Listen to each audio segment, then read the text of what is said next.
This is Hillsboro Stadium in Hillsboro, Oregon. A chilly December 1st as Oregon decides 3 state champions in one stadium. We start with the OSAA U.S. Bank Les Schwab Tires 4A football championships presented by your local Ford stores. Hi, everybody. I'm Bob Akamian along with Jim Patterson. Welcome to our championship triple header. We've got a great first game, 2 sets of Bulldogs in this one.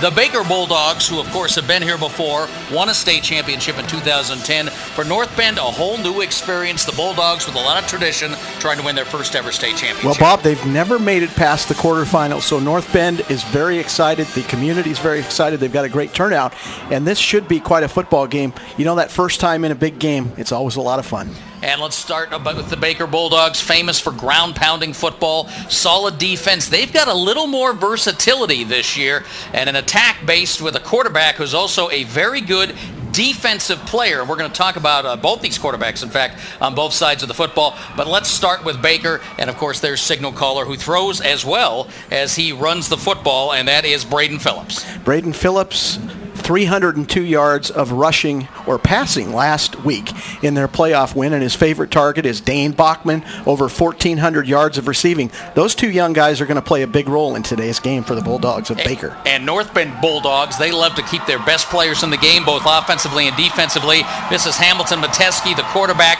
Great job in the spread option offense. You almost might think you're watching the Oregon Ducks in slow motion with North Bend, but Metesky plays an important role at linebacker as well. Yeah, he's a guy that plays on defense, but he's thrown for almost 2,000 yards offensively, so he's got a great arm. He sees the field very well, and he's an excellent passer. He will be a big factor if North Bend has a chance to win. So this might be the closest of our 3 championship games today in Hillsboro, and if you like Bulldogs, you're in the right place. Baker Bulldogs, North Bend Bulldogs, Oregon's 4A championship will be decided coming up on Comcast Sportsnet.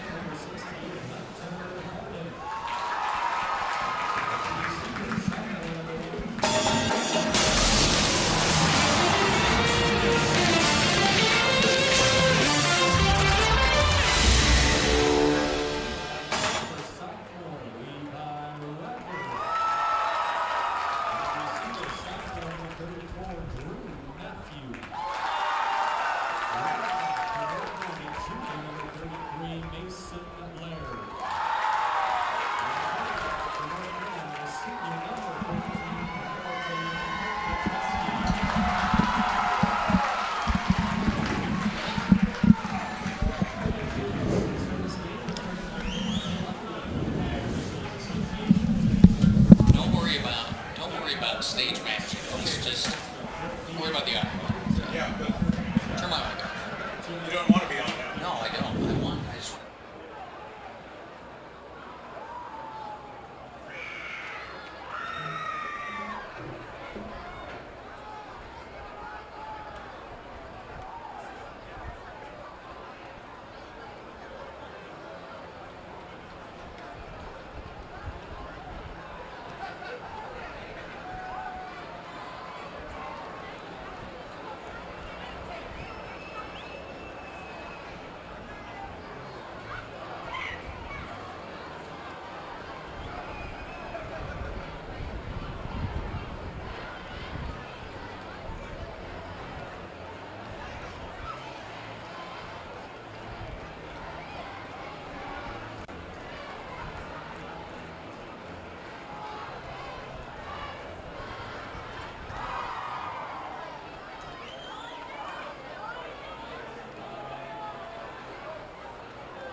Well, you can tell the interest in this game. The grandstands here at Hillsboro Stadium, which seat about 7,000, almost completely full. North Bend Brown and Baker Purple for this state championship game. The coin toss taking place at midfield. And there you get a look at the crowd. Great turnout for the first of 3 games, all of which you'll see either live or delayed on Comcast Sportsnet Northwest. The big one tonight, of course, at 7:30, Sherwood and Marist for the 5A title. We'll be live with you following the Trailblazers. So the Baker Bulldogs, the visiting team, will get to call the toss. And again, Baker has come over the hill several times in postseason, been very successful. They first made it to Corvallis in 2009, falling to what was then a 4A Marist team in dominating fashion. But it was really the impetus, I think, for Baker's success the next year. They knew what it was like to not be the best team on the field, and they put in that extra bit of work, and Baker came back and won the championship. Well, and they're obviously in a position as the team that has had the experience, as we mentioned during the Open, the North Bend Bulldogs, they're in the gold helmets, the brown uniforms, never really make it past the quarterfinals, and this is their first state championship game. Both teams get to travel a fair distance to get here to Hillsboro Stadium, and fortunately today, Bob, at least weather-wise now prior to kickoff, other than the wind, no rain, and the temperature about 50 degrees, so not too bad. We're having some brisk weather in the Northwest this week, and right now it is in the 50s with a sharp wind out of the south, which is blowing diagonally right to left across the field. It will affect the kicking game, could affect the passing game. Rain in the forecast later today. This game likely to be dry, maybe some light showers, but the wind will definitely take effect. But hey, if you're a North Bend fan, you're from the coast, you've played in sideways rain, and for the Baker Bulldogs, you're used to wind and a little bit of cold over in the Grand Round Valley. Absolutely not a problem. And you mentioned the wind with the kicking game towards the south end of the stadium early during the pregame. I noticed that balls that were kicked straight through the pipes from 25 yards out had a tendency to hang in the air and even blow back. Well, and that affects North Bend the most because they have a very good kicking game with Michael Hobson, the senior. Baker won't even pretend that they're going to try a field goal in this game. In fact, you'll see the Bulldogs go for two a lot, and that's not a competitive thing. That's because they have a lot of faith in their ability to get those 2 points from a few yards out. Speaking of the kickoff, there it goes. Jeffrey Crabell with the kick and a lot of room for the return, but good coverage as Baker gets bodies downfield. And making the stop, Ben Baxter, who is also a kicker linebacker type. And they get the stop back at the 21-yard line. So it'll be North Bend's first possession of the game with Hamilton Metesky, the senior at quarterback. Metesky thought he had suffered a concussion a couple of weeks ago, but was cleared to play. Very important part of the offensive and defense. Single back is Mason Laird, and now shifting into the backfield is Drew Matthews. And already North Bend for the misdirection. Again, everything is read, as we take a look at the starting lineups presented by Jack in the Box. Hunter Harden, sophomore. Tackle, Ryan Esparza. The only returning regular, he's at the guard spot. Jesse Gannell, the senior. Marshall Giles, senior guard. Colin Mellory, a junior tackle. Zach Wallace, when they use a tight end, he is the tight end. Receivers, Cameron Lucero, Drew Matthews, Levi Ryder, Wyatt Cunningham. Running backs, alternating Clayton Duryea and Mason Laird. Pretty obvious, Bob, early that North Bend wants to try to establish the running game and able to get a first down. And they do that, getting their first down out of the 30. Now a little swing pass, bobbled and caught by Laird. Laird is dropped back at the 27-yard line. Good penetration by Trent Taylor, one of the 4 senior linebackers who rotates for Baker. Let's take a look at that again as the pressure comes. Well, it's a good thing the ball was caught because you can see as it's thrown, it's actually behind the line of scrimmage. So a good catch there. Well defended. There's Braden Phillips, the young man for Baker at quarterback, coming up to make the hit. Now Duryea, who's the ground pounder for North Bend, gets his first carry of the game. Cameron Lucero is Metesky's favorite target. 7 touchdowns on the season, 793 yards. Split wide to the left side. Now 2 backs on 3rd down and long, and it is throw time. Hamilton throws middle and a lot of traffic. Incomplete, and that was intended for Lucero. And Lucero, 39 receptions this year. Drew Matthews has 39. And then Tyrone, who's just coming back from an injury, and you will see him out there today, number 3. Next leading receiver with 13. So first possession, and North Bend has to punt it away. The dangerous Darren Dolby back to receive. 5 kick and punt return touchdowns this year. Well, that means he's elusive, but it also means some great blocking by the punt return team. High snap, Hobson gets it away, and a bad bounce for North Bend. It is covered at the 48-yard line. And Baker will start from there. So Baker won the toss and declined, but they get the ball right back. So early field position victory. And for teams like this, field position is really important. Well, absolutely. And I think on that last punt, we saw where the wind did, in fact, play a bit of a factor, because as the ball hung up in the air, you could see it just kind of stopped. So Baker really gets the benefit here inside North Bend's 50-yard line. The small man in the middle of that huddle was Dave Johnson, head coach of the Bulldogs. Tasted a championship in 2010 on this field, and they blew Douglas out. Remember that? We were here for that. They absolutely took Douglas apart, and that was a pretty good team, the Trojans, that year.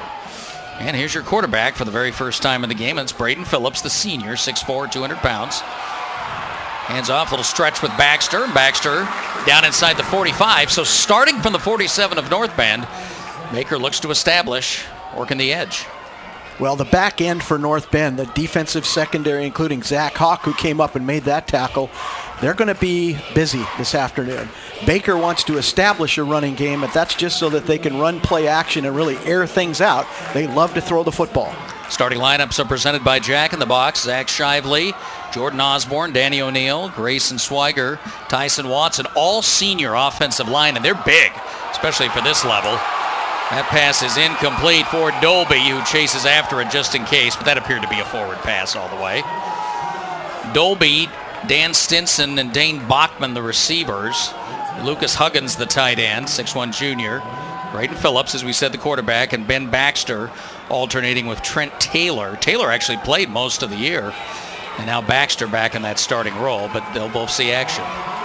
Well, so both teams now have tried the little swing pass, and you can tell the nerves maybe just a little bit. That's a high percentage pass usually, but two of them not throwing really well. That one incomplete. Backfield empties on 3rd down and 7.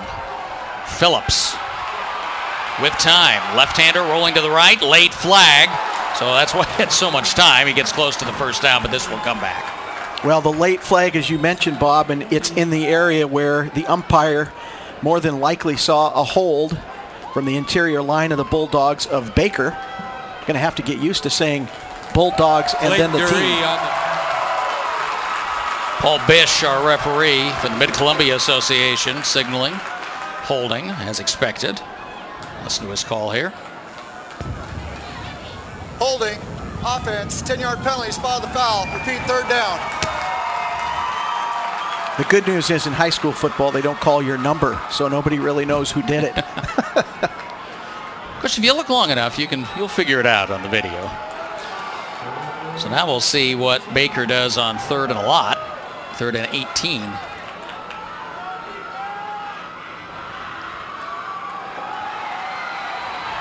Phillips airs it out deep, has room deep. Boy, and a little detention there, but no flag comes out. You saw Drew Matthews tangled up big time with Dane Bachman. Well, I thought that was great that the officials don't throw a penalty flag, because the defenders were in fact looking for the ball, and that's just football. That's jostling downfield.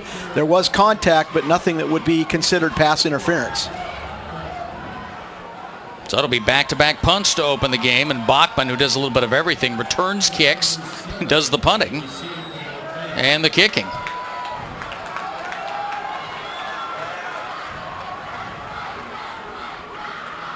Lucero back deep for North Bend. Lucero, a big-time threat, and he'll have some room, although another bad bounce. That time the wind didn't have anything to do with that.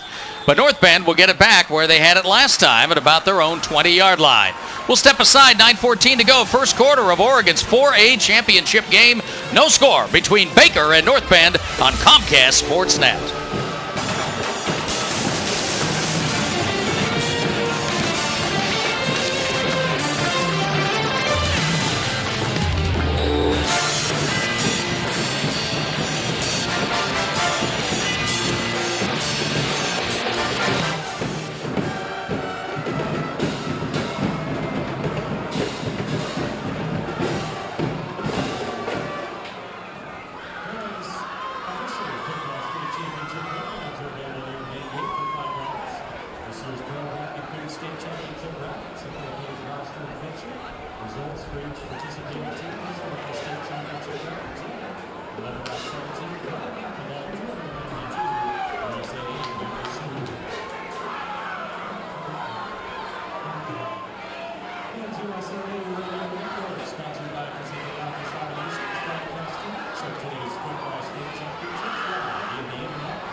Check out the big brains in Oregon high schools. Log on to OSAA.org and remember awards to learn about the Brody Farmers of Oregon academic all-state program.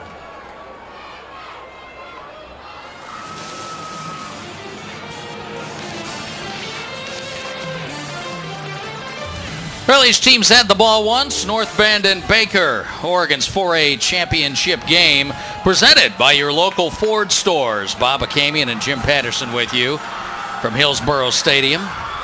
Hillsboro, Oregon. This has kind of become the home of champions over the years. Multiple state championships played here every year, except for the larger schools, Class 6A. You will see those semifinal games on delay beginning Sunday, December 2nd on Comcast Sportsnet. And then, of course, the championship game live Saturday, December 8th to wrap up the Oregon high school sports season. Dury getting involved and a good run on first down as North Bend. I think you were right on the first series that both teams just a little jittery. And now, as we said during the break, now the game can start. That's exactly right. Second down, another quick hit to the edge, and that'll be just enough for the first down. So North Bend, as we suspected, very efficient team. You know, you really can't stick with the spread if you can't execute it. If the line's not in sync with the quarterback, people have to watch the quarterback read. You're just not going to be very successful unless you have a spectacular athlete at quarterback. Well, and the other thing is a lot of people think the spread is all about throwing the football, and really it's predicated on the run.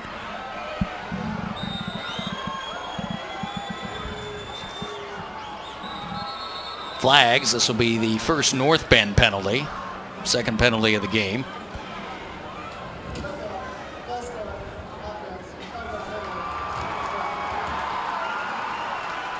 So it's fairly obvious that North Bend, what they'd like to do as they run toss sweep to the left side, the short side of the field, they really want to set up not only the play action portion, but then that zone read play. So Metesky gets to read the defensive end and tackle, or these quick out routes, these little swing passes that can be very successful. And that gets the ball back beyond the original line of scrimmage. The key here is that the back is in the slot. Now linebackers got to come. They're in that zone. And it looks like Bachman overruns the play. They're number 4. Yeah, that's safety coming all the way up. Drew Matthews showing his shiftiness. Now a long out and just a little bit too far ahead of Levi Ryder, the sophomore. Good idea. And Ryder was in between the defenders. Well, there's one thing that you tell your receivers. It's really hard to run full speed when you've got your arm up in the air. And I don't know whether he was calling for the ball or not, but it's a lot easier to keep running and then make the dive maybe at the last minute to make the catch. Just overthrown by Metesky.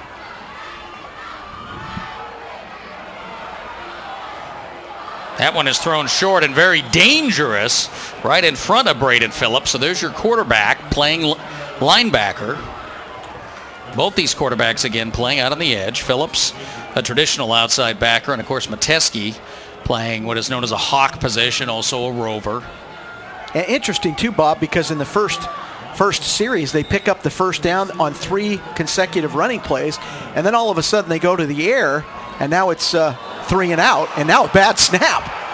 Trouble here going back to retrieve is Hobson. Hobson running for his life and will be out of bounds at the 13-yard line, and the first big miscue of the game in favor of the Baker Bulldogs. Well, and as bad as that was, Hobson actually made the best of a really bad situation because the ball was rolling towards the end zone, and very wisely he picked it up and didn't try to kick the ball left-footed. He just got the ball out as far as he could to the 14-yard line. So the kicker there makes the best of a potentially horrible situation.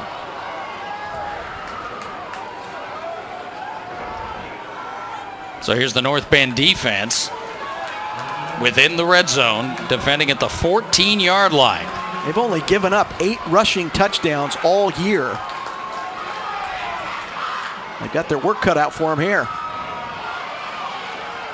Keeper for Phillips. Phillips picks his way inside the 5, still going in for the touchdown. Phillips drags defenders the last 5-6 yards. A 14-yard touchdown, and Baker scores immediately. Well, and capitalizing on a turnover or a bad play, a miscue, and that's exactly what Baker did. A lot of that play, Bob, was not as much about poor tackling, but Braden Phillips just exerting his will on great second and third effort. Flags come out as Baker shifts. Again, they frequently go for 2 following a touchdown. They didn't quite get I don't think they had the right personnel on the field. There was also quite a bit of movement on the line. Yeah, I think part of this may have to do with the shift that they make. I think that's why the umpire in the white hat. Dead ball. Offsides, defense. Penalty's half the distance to the goal. We still have a try. Wow. So the issue was the shift was legal, and it actually drew North Bend off sides, which in the 2-point scenario makes it a little better. It's great if you're Baker. You bet. Trent Taylor in the game as the deep back. Heavy formation. Toss to Baker. Cuts it in for 2.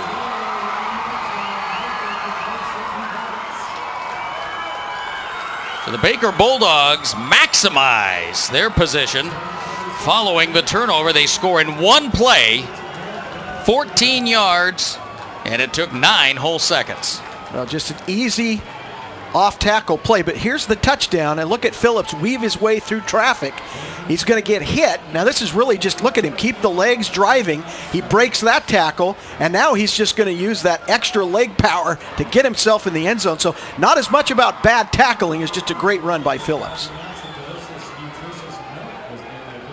So the Bulldogs take the lead. Baker's run, of course, through postseason has been pretty brisk. They defeated Cottage Grove 55-42. Cottage Grove, the only team to beat North Bend this year. Baker shut out Scappoose 22-0. And then, racked with flu, played that thrilling multi-overtime game with Cascade last week, 35-29. The victory there. And that game, you talk about a game that had no momentum, that any one play could have changed. That was it. Short kick. Cerro gets to it. Shifting traffic out to the 25.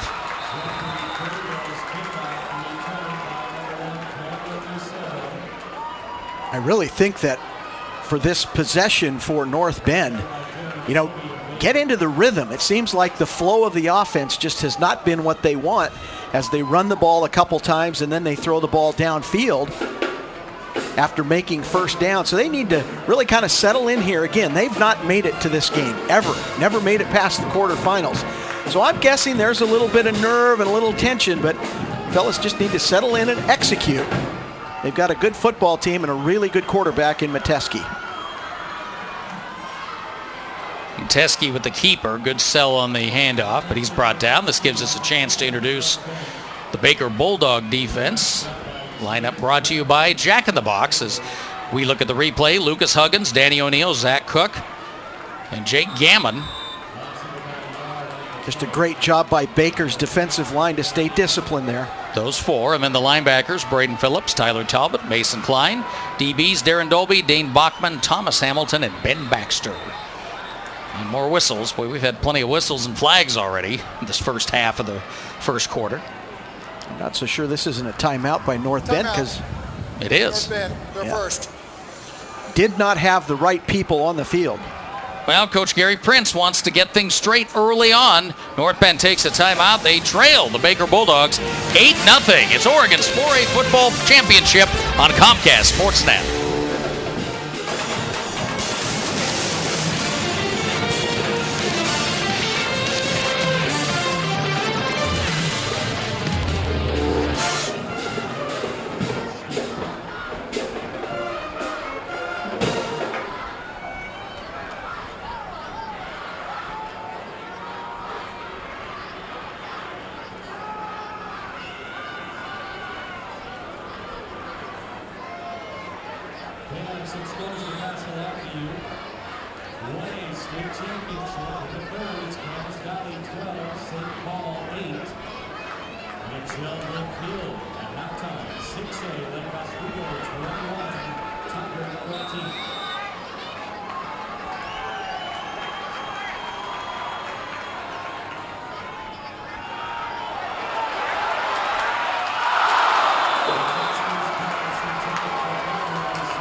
6:57 to go, first quarter. The OSAA U.S. Bank Les Schwab Tires 4A Football Championships presented by your local Ford stores.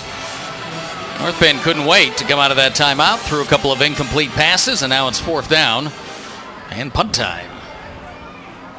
So North Bend has struggled to generate any offense. They have 2 first downs, but haven't been able to sustain anything, and now their third punt. Well, one of the things you need to do after your opponents score off of one of your miscues is you need to get the football and possess it, execute, try to get a drive. And after 2 unsuccessful tries to run the football, the 2 deep routes that were incomplete, and now North Bend's defense is back on the field to try to stop Braden Phillips and the Baker Bulldogs. North Bend defense, let's meet them. Thanks to our friends at Jack in the Box, Zach Wallace, Ryan Esparza, Aaron Wagner, Marshall Giles on the line. Linebackers, we talked about Hamilton Mateski and Clayton Duryea, the 2 speed guys playing the Hawk positions. Mason Laird and Jack Buck in the middle. Zach Hawk, Cameron Lucero, and Drew Matthews are the DBs. Nice little check down pass to Dane Bachman there, number 4 on the screen. And you saw coming out of the bottom of the pile, number 3, Ty Rowan, who is back after suffering a torn meniscus early in the year and was likely going to be the number 2 receiver, and of course missed a lot of football. Just back and is going to play both sides of the ball today. Bachman really is their go-to guy in terms of throwing the football at wide receiver. Motion with Darren Dolby.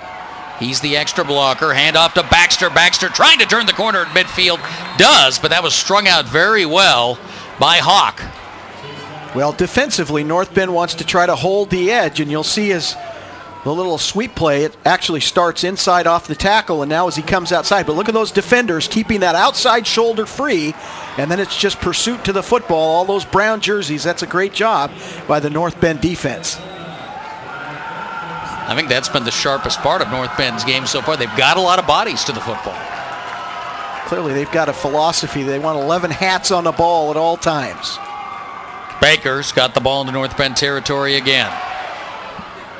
With time, Phillips throws incomplete, and again, a well-marked receiver. Saw Duryea there on the coverage. North Bend's not afraid to get those hands in up near the face mask on pass defense. Well, and Phillips probably feels the heat from the backside. Gets rid of the football, throws it just a little bit high, but good coverage out there by Duryea. That would have had to have been right on the money for Bachman to have a chance, and it falls incomplete. That was Marshall Giles. In pursuit, coming from the outside. He's playing off the edge. Lined up on the right side there of the defensive line. You see number 66 right now. Past the midway point of the first quarter. Baker up 8-0, trying to add more, but they won't on this play. Great penetration. And the stop for a loss. And that was Mason Laird stepping into a gap from his linebacker spot. And again, the group of brown shirts along with him.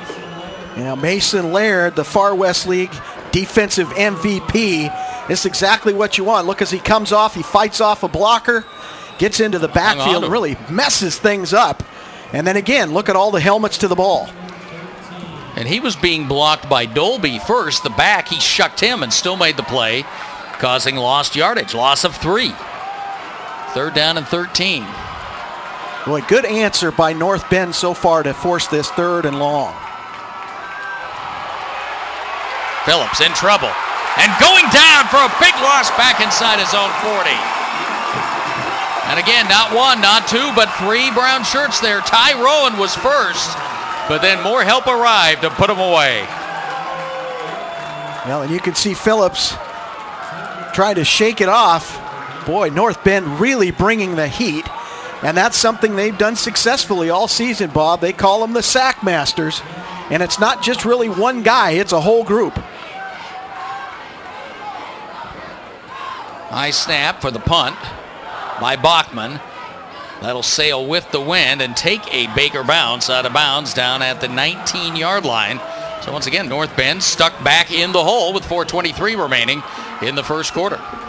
North Bend faithful have to be very encouraged, though, because, really, 3 series and not a whole lot to show for it in terms of moving the football, but the defense really rises up there, gets the ball back, and now really it's on the offense to make something happen as they're down 8-0 early in this championship game. And early on, Jim Patterson, Baker isn't doing anything that spectacular defensively. I mean, they're just staying home, playing contained football. They're not putting that much pressure, but they're certainly not giving North Bend any room.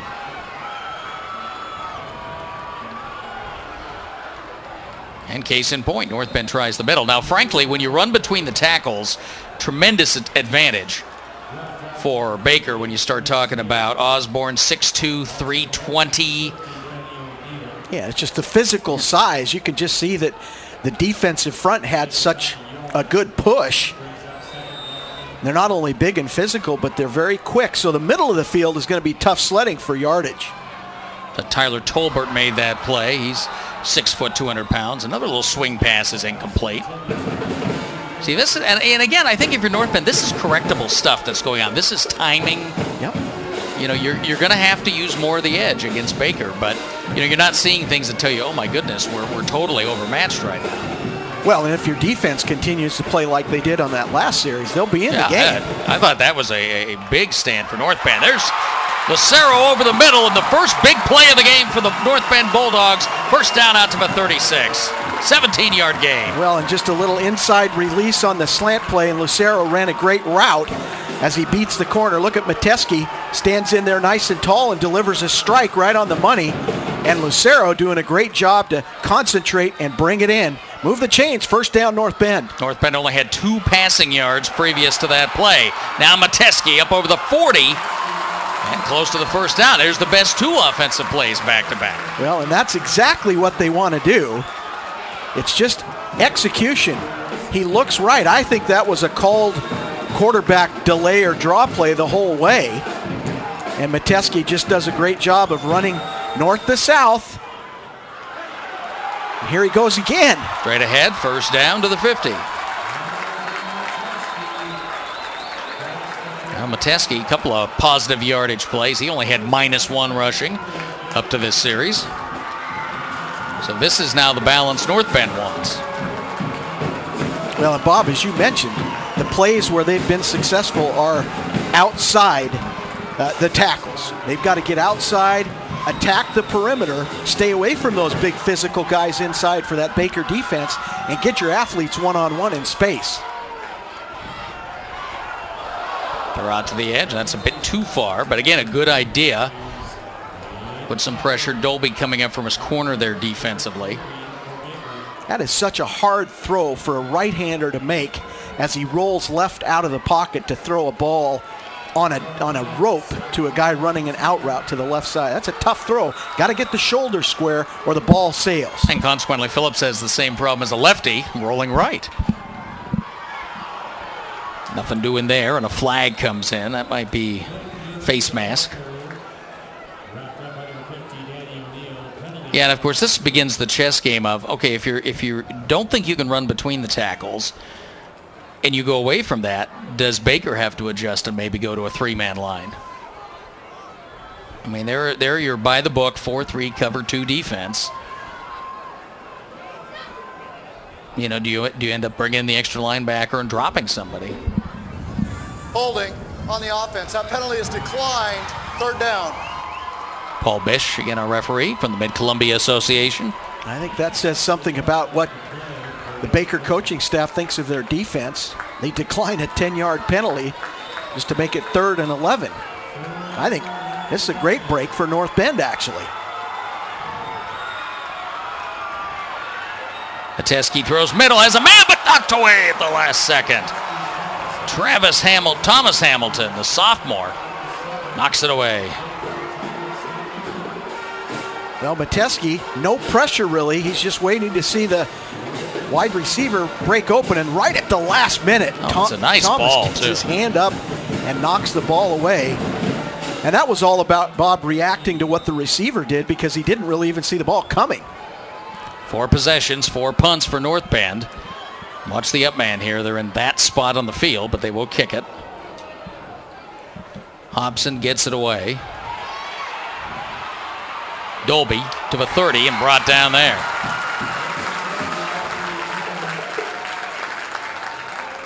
Good coverage by the North Bend defense.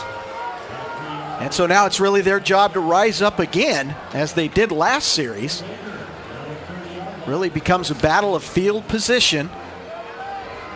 Baker taking advantage of a miscue earlier in the game on a high snap over the punter's head, then get the 2-point conversion after the touchdown. So let's see how North Bend attacks this Baker Bulldog offense. Final 2.5 minutes of the first quarter.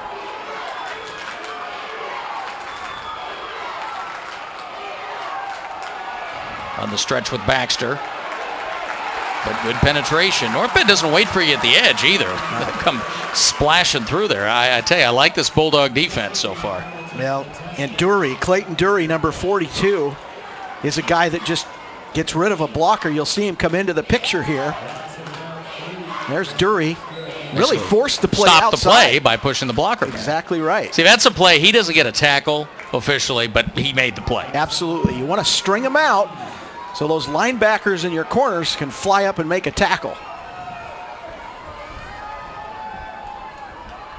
Bulldogs on second down.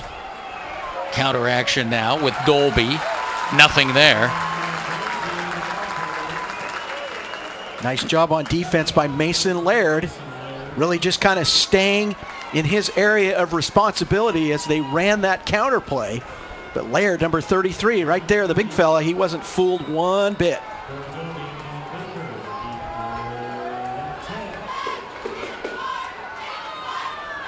Now a big third down play, Bob, 3rd and 10. And this would be a big stop for North Bend, as you can hear their crowd get fired up a little bit. Pressure hinted at. Now it comes from the backside. Roan chases the quarterback out, but Phillips gets to the 40. Boy, he's right there. Sometimes it's hard to tell when the marker's on the other side of the field. He had to get to maybe just beyond the 40. They're going to spot it just short. No, they do give him they gave him a generous spot. Look where he goes out of bounds. It'll be right at the 40. Oh, a 39. Boy, they gave him a yard. They sure did. And the ball spotted just over the 40, so that is enough for the first down. Well, so that's just a big play by Phillips, who really decided pretty early on that the coverage downfield by North Bend was good, and he just decided, I'm going to do this on my own.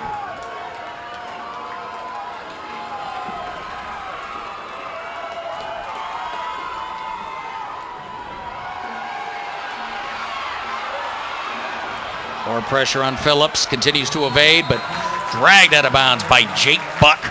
It's a great linebacker name. That's a great, Jake Buck. A.J. Hawk or Jake Buck. That's just a tough name, and I'm very impressed as well with the defense. Look at all the brown shirts. Once Phillips decides he's got to step up and then take it outside, look at the aggressive pursuit by that defense. And there's no wonder that these kids have only given up 8 rushing touchdowns, make it 9 with Phillips' run. And they've only given up 14 touchdown passes in this season. They're an aggressive defense. Yeah, the one really bad defensive game was Cottage Grove early in the year, a game they probably weren't expected to win. But it's one of those days you travel, nothing goes quite right, but 55-7, not really the score of the game, but that's what it said on the scoreboard. And here's the other thing. As a Baker coach, you're thinking, hey, we can get the edge because of our speed, but look at the guys in brown. Again, Laird all over the field.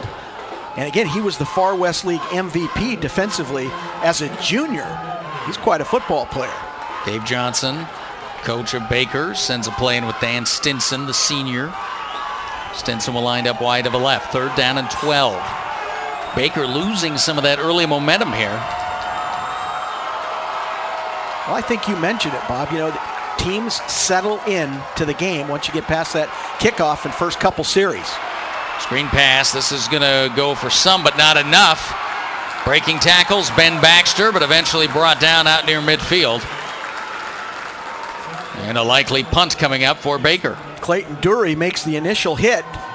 You can see Phillips gets the ball and slings it out there. Now look at all the open space, and then here's Dury, who doesn't necessarily make the tackle, but again, he slows things down so the other guys, including that guy, 33, Mason Laird, can make a tackle. 4th down, 3 to go from the 47. And not sure if we're going to punt here. And actually, Baker is waiting for the quarter to come to an end. Final seconds ticking off. And that will do it for the first quarter. The Baker Bulldogs strike after a poor punt snap on 4th down, but otherwise it's been punt city. Baker, North Bend battle the Bulldogs for Oregon's 4A title on Comcast Sportsnet.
Wilson, the official football state championships. Check out the line of Wilson Sporters at Wilson.com originally. Wilson, the best in the ball for any football player.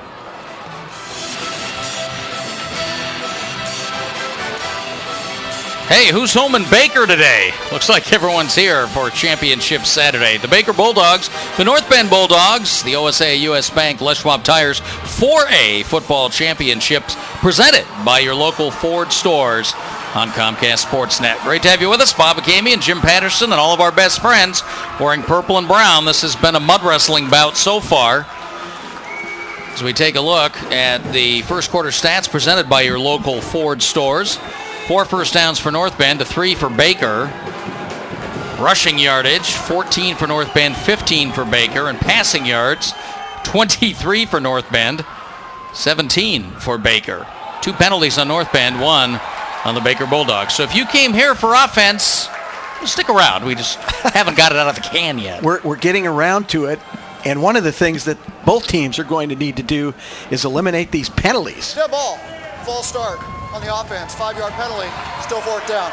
Especially penalties like that. The coach's bane.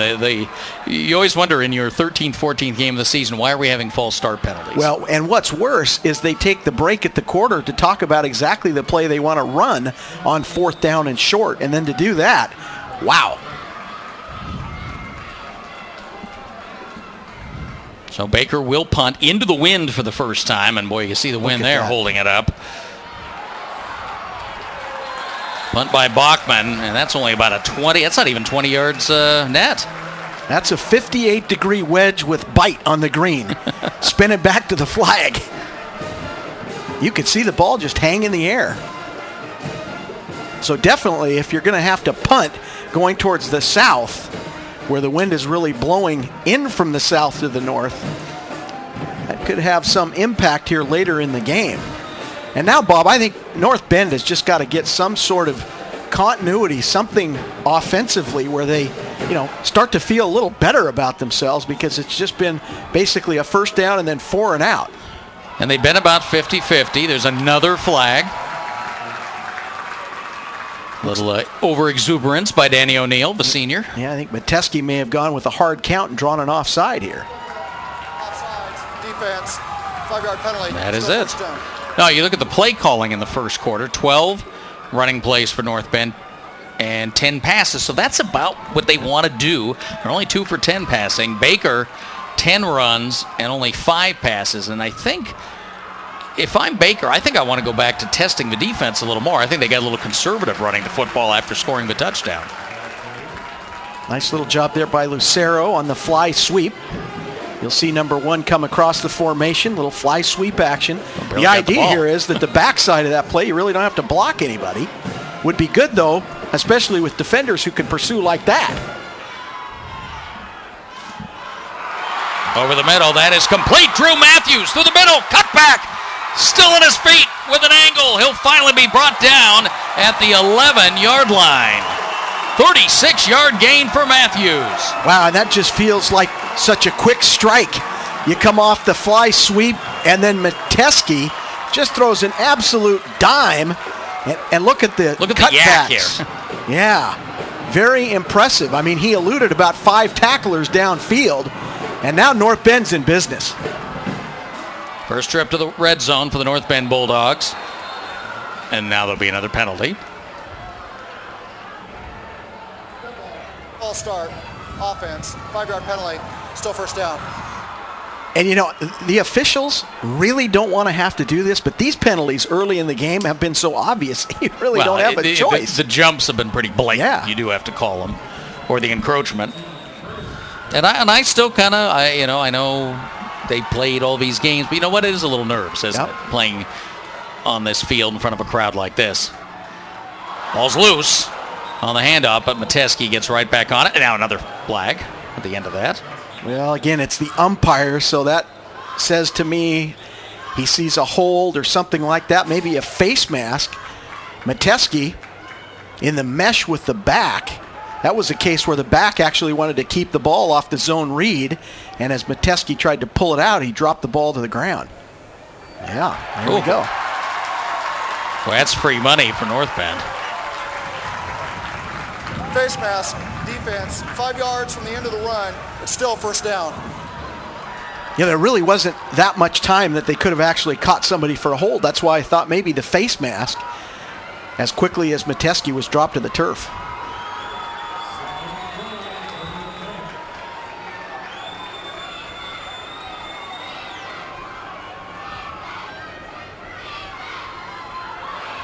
Metesky with the keeper. And he gets a little bit of that back, so it'll be just second down and 11 to go. North Bend can get a first down without the touchdown, but just by an inch or two. Bob, when they run that little fly sweep action where they run the little zone read play, everything's got to be perfect. And the center for North Bend, number 61, Jesse Gunnell's got to snap it right on time. Metesky looking for a quick release. Now throws out receiver, breaks. Duryea going to be ridden out of bounds. He may have the first down, but he's inside the 1.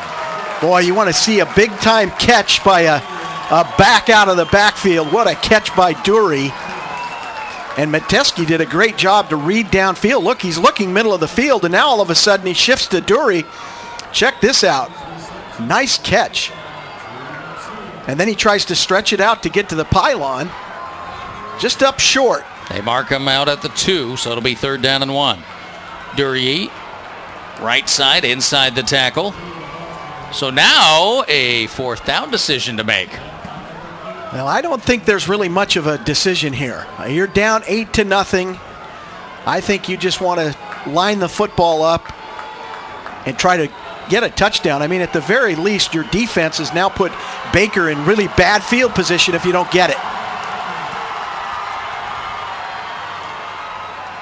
There it is, Lucero, touchdown Bulldogs. Well, that's the combination, Bob, that's been so successful. Help these Bulldogs for North Bend get to this championship game. It's Metesky to Lucero for the touchdown. A nice little route, too, as he took that corner on a little inside route and then looped back to the pylon, and Metesky did a great job to wait, and then make the throw. And you think, oh, you're throwing the ball in fourth down. That was fairly low risk. Absolutely. Extra point by Hobson is up, and it's good. And North Bend, it started with the defense, but now the offense is in the groove. 9:42 to play, first half. Baker Bulldogs 8, North Bend Bulldogs 7. It's Oregon's 4A football championships on Comcast Sportsnet.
Yeah, the Bulldog fans, the North Bend Bulldog fans, something to cheer about.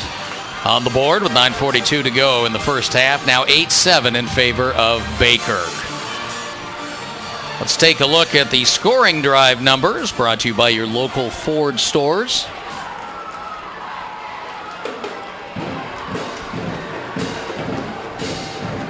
Seven plays, 56 yards, 2 minutes and 11 seconds, and it was a 4-yard touchdown pass caught by Cameron Lucero. Lucero, a very familiar name. South Coast football, and there's younger Lucero still to come. But boy, Cameron really adds to the speed quotient. And, I think, especially a player at the mid-levels of high school football, he's a great speed and hands combo. He is. And he made a great catch there and got 2 feet in. Now, big hole in the run back for Baker. Ben Baxter. Baxter still going inside the 30. Huge run back for Baxter. And Baker is right back in business. Well, and the speed guy you talked about for North Bend was Lucero, who makes the tackle. But look at the good blocking right at the point of attack. Look at that wedge. 1, 2, 3, 4, 5. And he just tucks right in behind it. That's exactly the way you coach it. And then break it outside. And there's Lucero, number 1 in the brown uniform.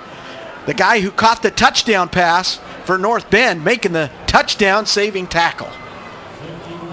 51-yard return. And, it was kind of a good combination. Kick was short, a little momentum for Baxter, but the blocking you saw there, great look from behind, that's what you practice every day. Exactly right. Go find a guy if you're in that wedge. So 1st and 10 at the 29-yard line of North Bend for Baker. Straight ahead, lots of room. Trent Taylor inside the 10. He'll score. Touchdown, Baker.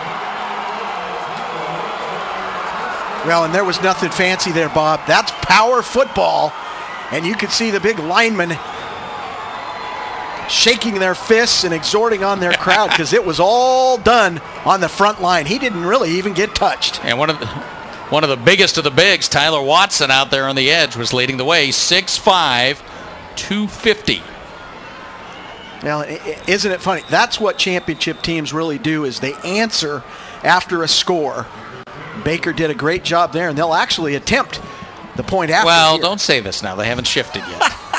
No, an actual snap, an actual kick. Not pretty, but good.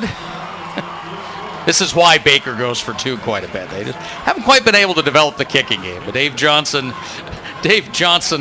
breathes a sigh of relief, and it's 15-7. Let's look at it again. High snap. Look, point of attack. Look at the blocking up front, and there was Watson, the line, big boy, 72. Nice block downfield. Well, that's the strength. So now both these teams kind of finding their strengths in this game.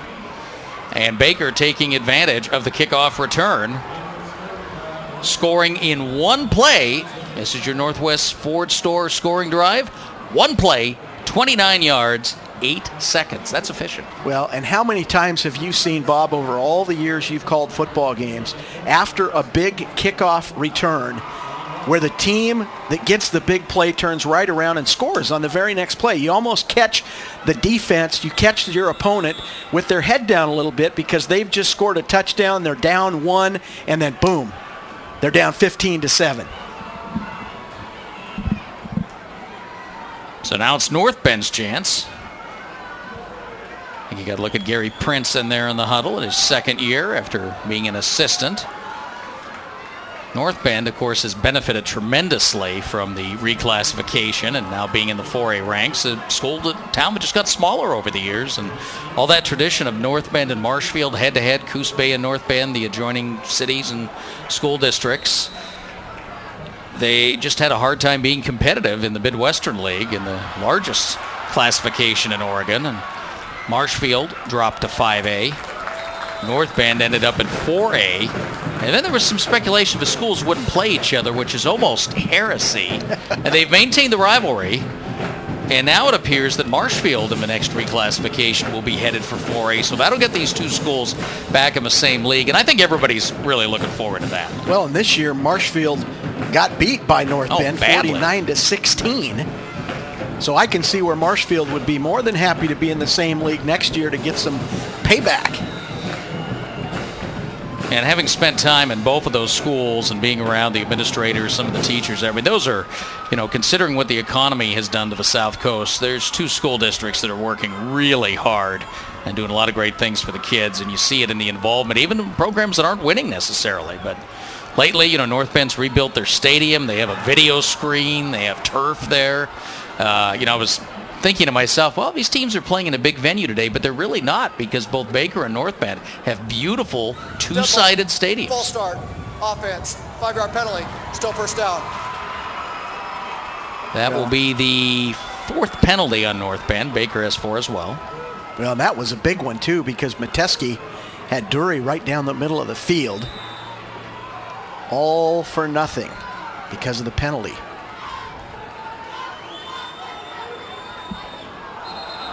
Oh, and more movement.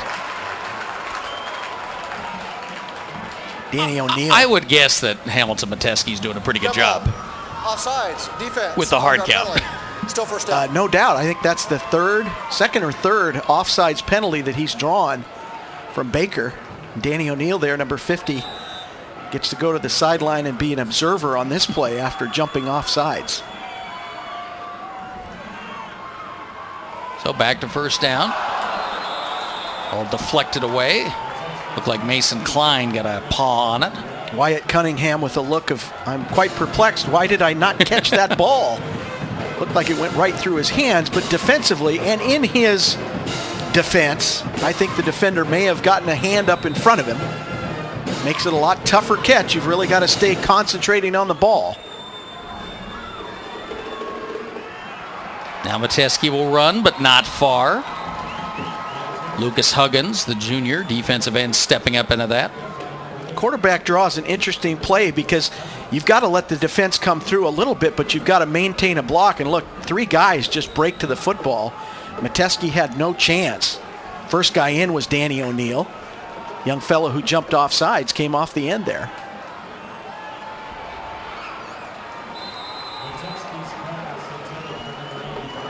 So much of this, Bob, for North Bend feels to me like, they're willing to drop back and just throw the ball straight down the field. Maybe try to, catch the defense offsides, get a big play, get back into it quickly. They have not had any problem trying to throw vertical routes against this Baker defense. So another punt for North Bend. They scored on their first possession of the second quarter. Now they'll give it up with the wind behind them. That ball's out of bounds. Now bounced out of a 31, but I think it crossed the line a little further back up. And Baker will have it for their second possession of the second quarter at the 34-yard line, leading 15-7.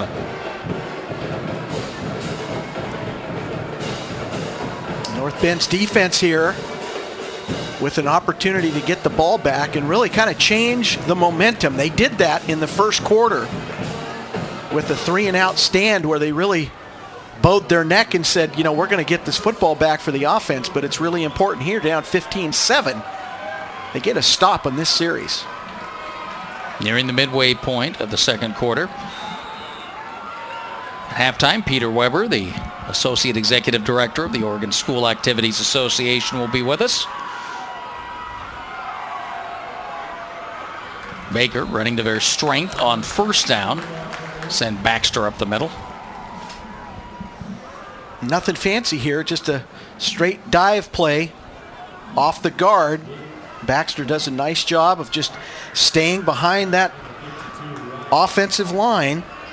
Tyson Watson there, number 72, opening up a big hole. That gets Baxter back to positive yardage. He was contained early in the game.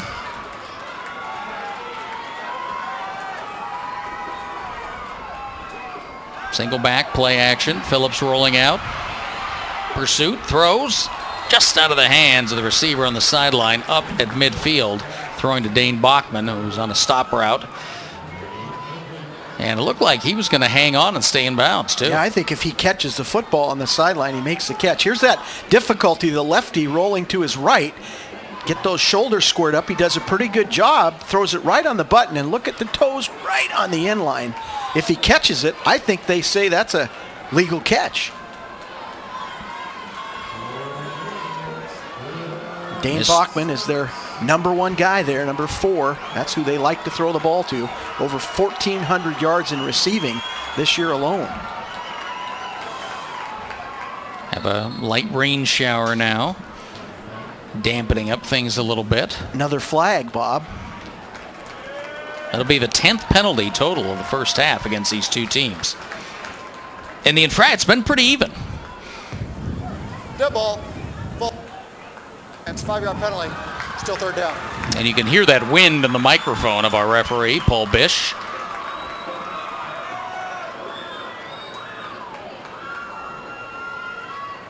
So the penalties really, by and large, with the exception of a face mask penalty against Baker, the penalties have really been for either false starts or offsides penalties as a result of quarterbacks in a hard count and drawing guys offsides. And those are penalties that obviously can be corrected because those are just mental mistakes.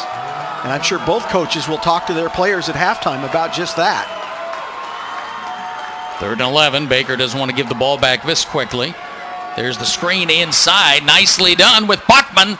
First down. Open field. Off to the races.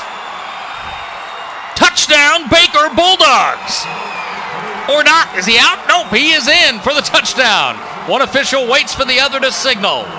67 yards. Well, as soon as we talk about who the main man is, Braden Phillips finds that main man, and look at this little inside screen, perfectly executed, and watch as Bachman now, the little jump step and the little slide step, and then once he gets outside, He's run by everybody. they're not going to catch him. And this is one of the reasons why he's had over 1,400 yards of receiving, because it's not just been deep passes, but he's able to take screens for a long gain. Extra point is blocked.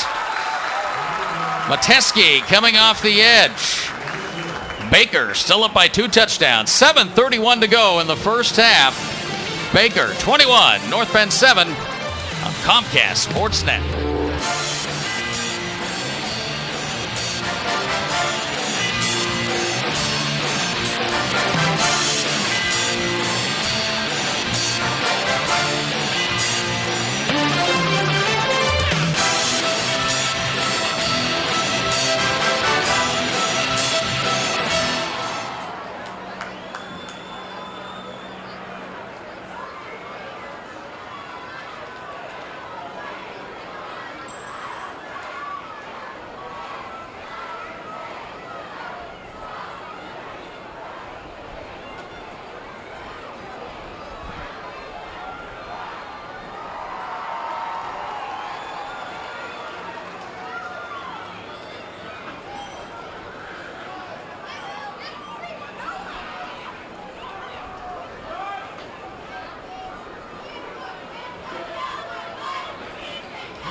The band plays.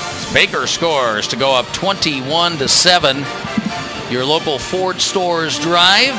3 plays, 66 yards. In 1 minute and 1 second, a 67-yard pass officially. Phillips to Bachman. And you talk about, again, execution. That's a beautiful middle screen. Well, and Bachman will get a lot of credit because he's the guy that obviously carried the ball into the end zone. But, boy, the guys up front, what a great job of executing that little middle screen. And then everybody had a man assigned, and they did their job. Bachman, you see, 2 catches now for 75 yards. Short kick. And danger on the return with Mason Laird. He's all the way up to the 44. Now let's take a look at the touchdown again. And just watch. Look at the interior front line. Everybody's on a man. They release. And then Bachman does some great moves to get outside. But look at the guys downfield. The big hoss, number 56, chasing from behind. I mean, everybody stayed on their man. And really, Bachman, because of his speed, that was an easy touchdown. Jordan Osborne, 6'2", 320 is number 56. 6'2", how much? 320. That boy got down the field pretty good. Yeah. Well, both of these teams are nuts about conditioning. Dave Johnson, Baker, that's been Dave Johnson's trademark. He wants teams that'll play well in the fourth quarter.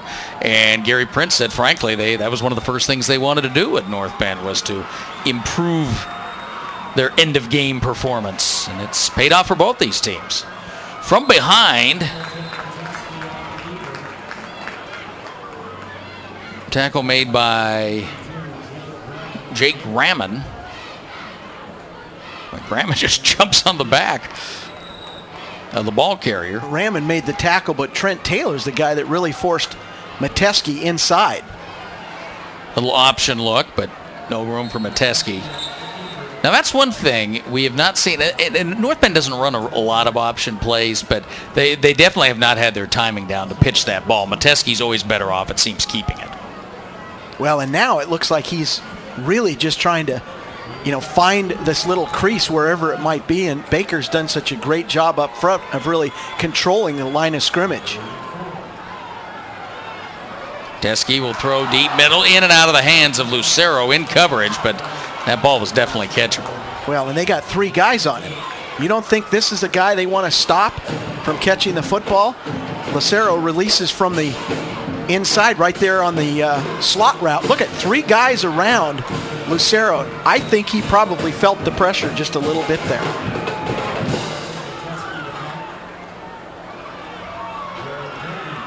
Another punt for the Bulldogs in their distinctive brown and gold uniforms. Only such uniform combination in the state of Oregon. Ball's loose at the goal line. This will be interesting to see where they spot the football. I think the ball was actually covered at the 1. North Bend wants a safety. Well, my bet is we're going to have a good look at this because our camera guys will be all over it, but it looked to me like it was right on the end line, and if the ball touches any part of the white line, then it's going to be a safety, and now the officials But where did he cover it? I think the question is, where did he cover it? So there's the ball. Where's possession established? He's on the line. And he's on the line. Now, did he have it as the defender rolled off him or not? Here's the call. The ball was never possessed in the field of play and went into the end zone. It is a touchback by rule. First down. Very interesting. Because it was not possessed, it was muffed. All right, so we'll be able to see the receiver of the punt now. That's true. It is not a fumble. So we're seeing just at the end. You saw the ball bouncing. But it's not possessed, and because it's muffed, and the ball rolls into the end zone. Well, and if the ball's dead anyway, it can't be a safety. Correct. It's just stopped. It's spotted there. Well, that's why the officials get together to talk about it. 1st and 10 at the 20.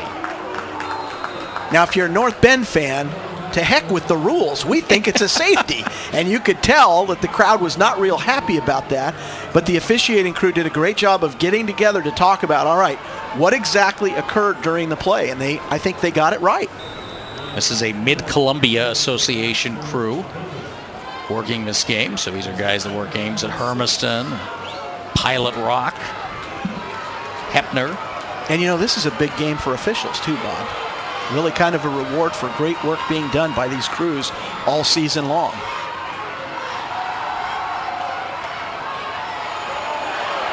Deep pass that's interceptable, but it ends up being incomplete. Bachman in a crowd. Well, the ball was hung up in the air just a little bit.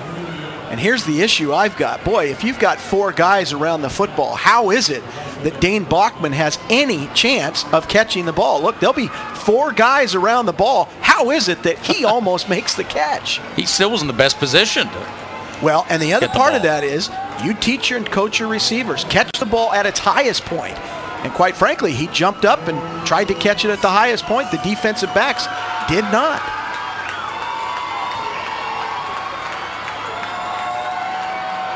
North Bend crowd expectantly waiting for a stop here on 3rd down.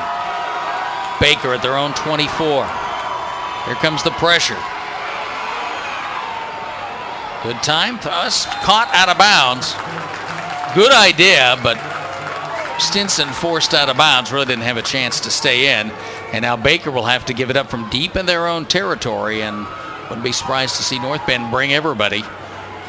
Try to block the kick, although you've got a great return guy in Lucero who's going to be standing on the offensive side of the 50-yard line. Well, and because they're kicking the ball into the wind, I think what they'll do is they'll hang back. Certainly wouldn't want to get a penalty for roughing. Take advantage of the fact the ball will probably be short kicked and let your man Lucero try to get a big return. Little line drive. That was a good idea. Very Backs smart. Lucero up. And North Bend ends up pretty good field position at their own 41-yard line with 5:16 to play in the first half. You're watching the OSAA US Bank Les Schwab Tires 4A football championship game from Hillsboro Stadium in Hillsboro, Oregon, presented by your local Ford stores. I was going to say, Bob, this is one of those situations on the field where the rugby-style punters really have an advantage because they do kick the ball much lower and they try to get the roll down the field. And if you're going to be kicking into the wind, that's the right strategy. Keep the ball low. See those flags in the background. The wind is blowing right at this camera. So North Bend has the wind behind them at the moment. Again, little option look. But the keeper instead by Mateski. And something right now feels to me like North Bend has really gone ultra conservative, and maybe it's just because Mateski is not feeling comfortable with his reads, but at some point he's going to need to pull the football and get a pitch out to Dury so that they can get outside. North Bend player, this is Jesse Gunnell, the center. Jesse Gunnell, a kid as a freshman who blew out his knee and missed all of his freshman season, didn't play his sophomore year, played very little last year.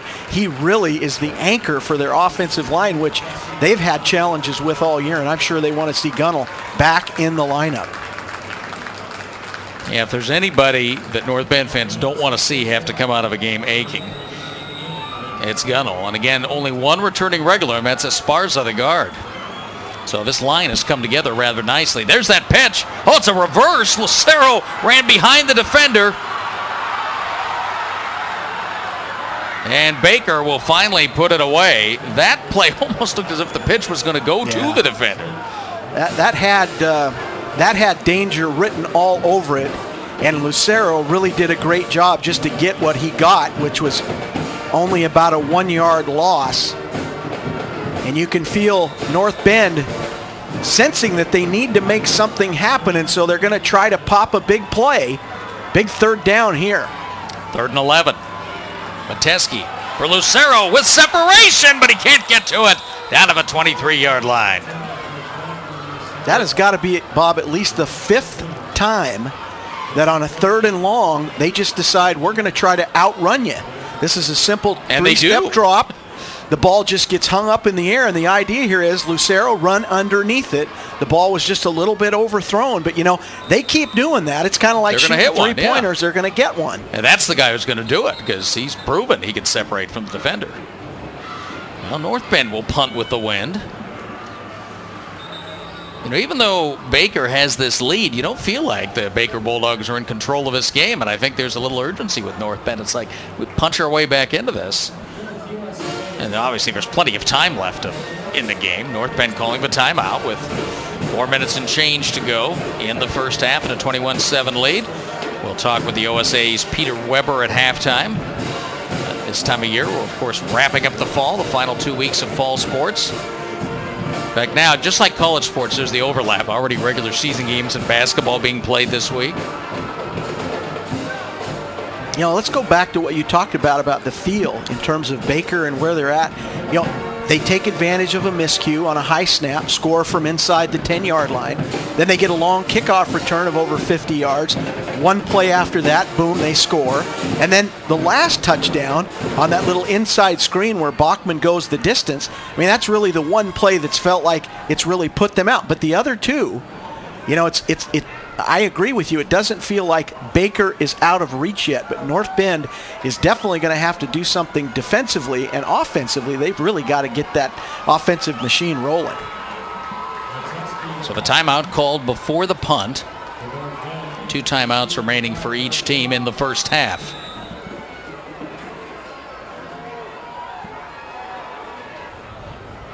Another bad snap. And, of course, it was Metesky, the quarterback. What a kick. Back to punt. And look at the roll he gets on this. Are you kidding me?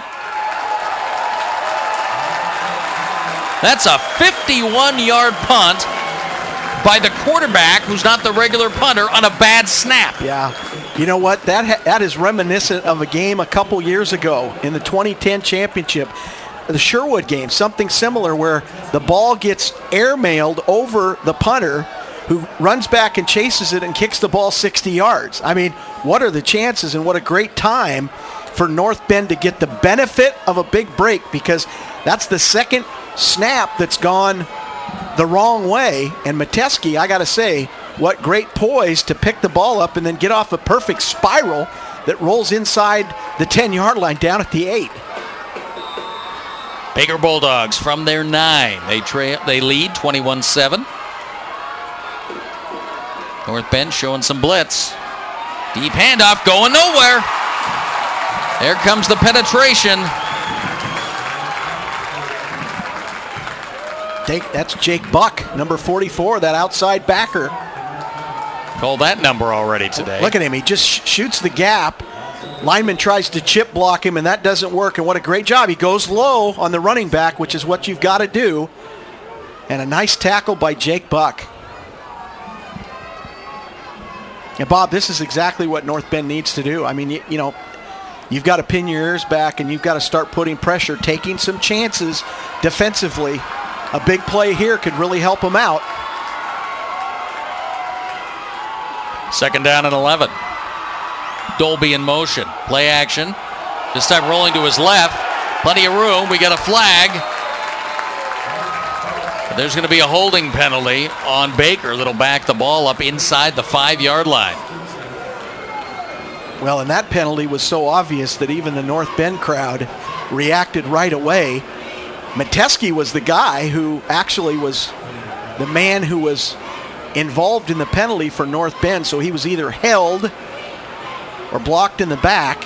You can see the official talking with Mason Laird. They're going to decide what the penalty will be, how it's going to be assessed. Yeah, we'll take the penalty, Mason says. Committed by the offense. Ineligible receiver downfield will be declined.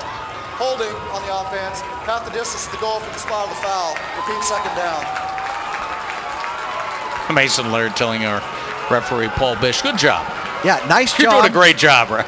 And I like multiple choice questions. Decline and then take the hold. You can see number 14, Metesky. He's the guy that plays quarterback, but he also plays defensive end. And he's the guy that got held by the Baker offensive line. Boy, this great shot from the end zone here. 2nd down, deep snap, and getting a lot of that yardage back right away is Braden Phillips. Well, that's the one danger when you bring linebackers. If they overrun the play, then it makes for an easy, quick yardage. Watch, the linebackers on the blitz simply overrun it, and there's that little seam, and Phillips does a great job. Metesky coming from the defensive end position, that left defensive end position, to make the tackle. So now a 3rd and manageable for the Bulldogs. But still, they've got to be careful because they're at their own 12-yard line. Just 51 yards rushing for Baker so far, and only 19 for North Bend. North Bend showing pressure again. Now they back up. They'll come from the edge. Phillips runs the other way, will not get the 1st down, although he keeps pushing forward, and he's close up at the 18. Well, so now the question is going to be, do we try to get the 1st down on 4th down? It looks like it's going to be short by maybe 4 inches. I'm sure they'll bring the chains on, which they will, to get the measurement. You're going to be punting into the wind. Probably not going to get a long kick, so now you're talking about pretty decent field position for North Bend and just over 2 minutes to go. I think regardless of whether or not it's a 1st down, Bob, I think Baker will probably go for it. They're going to put a lot of the pressure on their own defense. Boy, they're very close with that spot. Had to get just over the 19, and the spot appears to be there. And get a good look right here. Oh, he did. Wow. Literally by an inch. So instead of 4 inches short, he gets it by an inch, just the nose of the football. Jeez. This is good. Well, we thought it would be one of these games where there are going to be all sorts of little swings, and North Bend hoping to get a break there and put the pressure on 4th down. Well, and it was really that one play where they brought the linebackers, and Phillips was able to get 9 yards to get him in that manageable 3rd down and 8 yards. So he picks up the 1st down. That's a big play as the clock goes under 2 minutes left here in the 2nd quarter. Dave Johnson there on the left. And the gaggle of Baker coaches.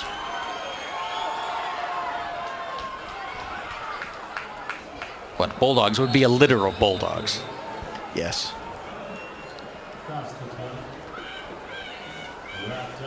And I'm sure Baker will be more than satisfied to just keep the ball on the ground, run the clock out. We're down to a minute 20 in the first half. 21-7 Baker. Clock continues to run. Still 2 timeouts. I don't know. Baker, I don't know if they look like they want to score right now.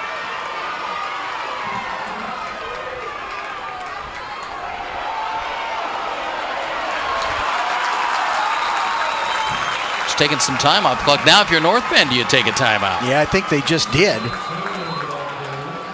Baker was sort of hiding their intentions, what they were going to do, and then they took a long time coming up to the line. Well, there's the backside guard and tackle who are supposed to pull and make a block, and they did.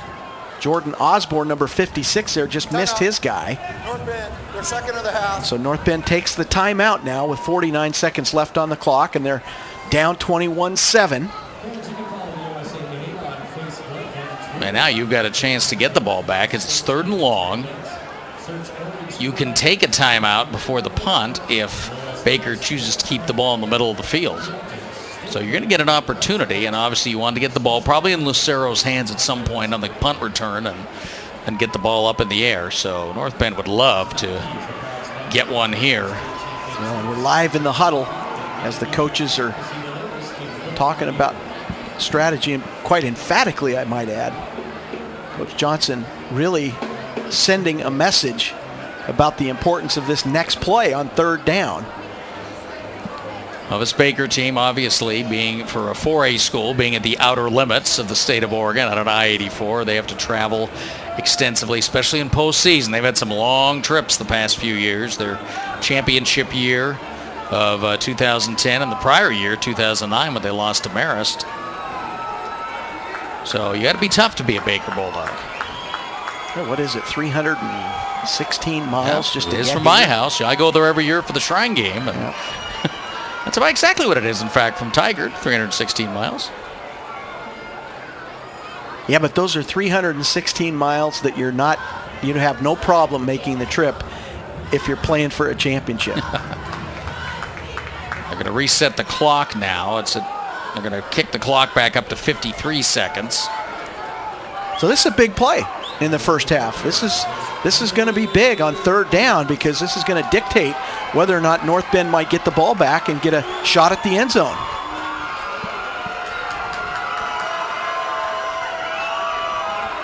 Play action, rolling left. Phillips throws. That is caught out at the 30-yard line. And that'll be a 1st down. And just a great job by Bachman. Look, as Phillips rolls to his left, he's looking down the field, and then he throws the ball right on the money. Bachman coming back to make the catch. Actually, not Bachman, but number 5, Darren Dolby, got both feet down and was able to pick up the 1st down. Dolby, his 2nd catch of the game.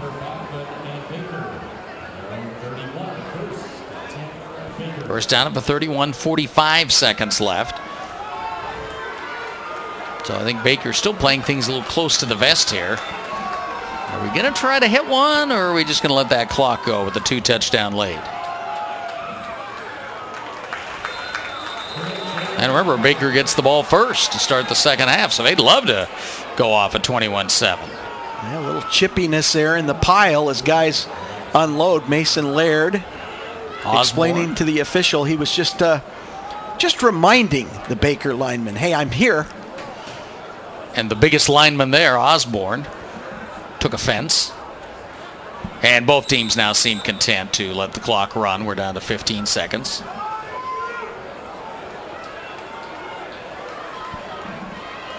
And so we shall go to the locker room with a 2-touchdown lead for the Baker Bulldogs. They take advantage early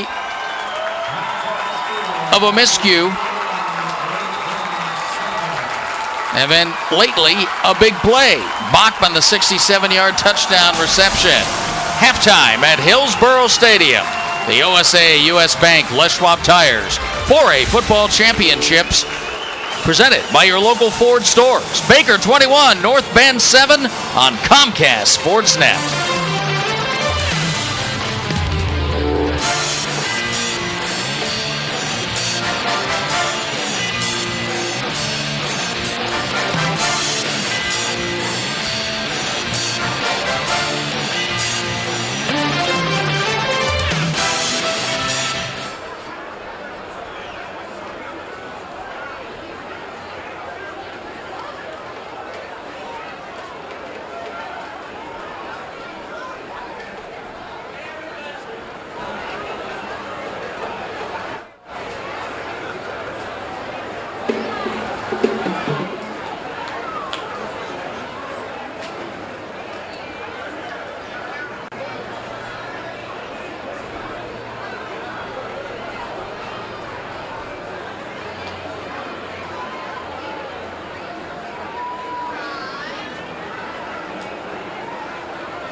Ladies and gentlemen, for your halftime entertainment, please welcome the North Bend High School.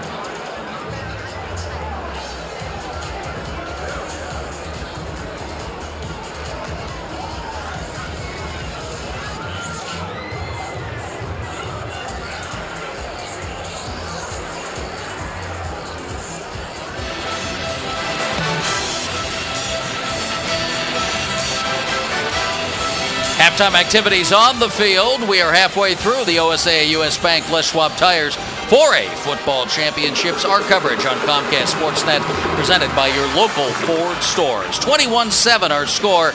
Baker leading North Bend. And welcome back to Hillsboro Stadium. Bob McCamey, along with the Assistant Executive Director of the Oregon School Activities Association, Peter Weber. We get to this time of the year, the end of the fall sports season, and we get to thank a lot of people, and particularly I think you talk about Les Schwab Tires and U.S. Bank that present all of our state championships in the state of Oregon. They continue to be so generous with what they provide. Absolutely. You know, we couldn't do what we do for high school students around the state without them. Their support over the years has been tremendous, and as you said, not only football, basketball, the big sports, but also all of our activities and the individual sports as well. So it's a great partnership with both those companies, and obviously we appreciate all that they do for us. And of course, U.S. Bank, a partnership that goes back to 1984. It's hard to believe how long that's been. I still remember that first news conference, and people wondered, why would you do something like that? Why would a business want to do that? And of course, U.S. Bank, not just in Oregon, in other states as well, has been such a consistent supporter of high school sports. Absolutely. No, as you said, they're in other states. Les Schwab now is in other states as well, and just their belief in what we're doing with high school kids in terms of keeping them them active, giving them opportunities for out of the classroom experiences really is vital to what we're doing. Now, we should mention Les Schwab. Of course, you see them every week on your regular season broadcast, radio broadcast of high school sports. They're supporting a lot of individual communities around the state, too. Absolutely. And that's one of the nice things, when we started the relationship with Les Schwab was they were real keen on let's not lose the local flavor that they have with each of their stores, and you see that continuing today. We're back at Hillsboro Stadium for another year of state championships, and this facility is just the right size, especially for these schools in Yesivas.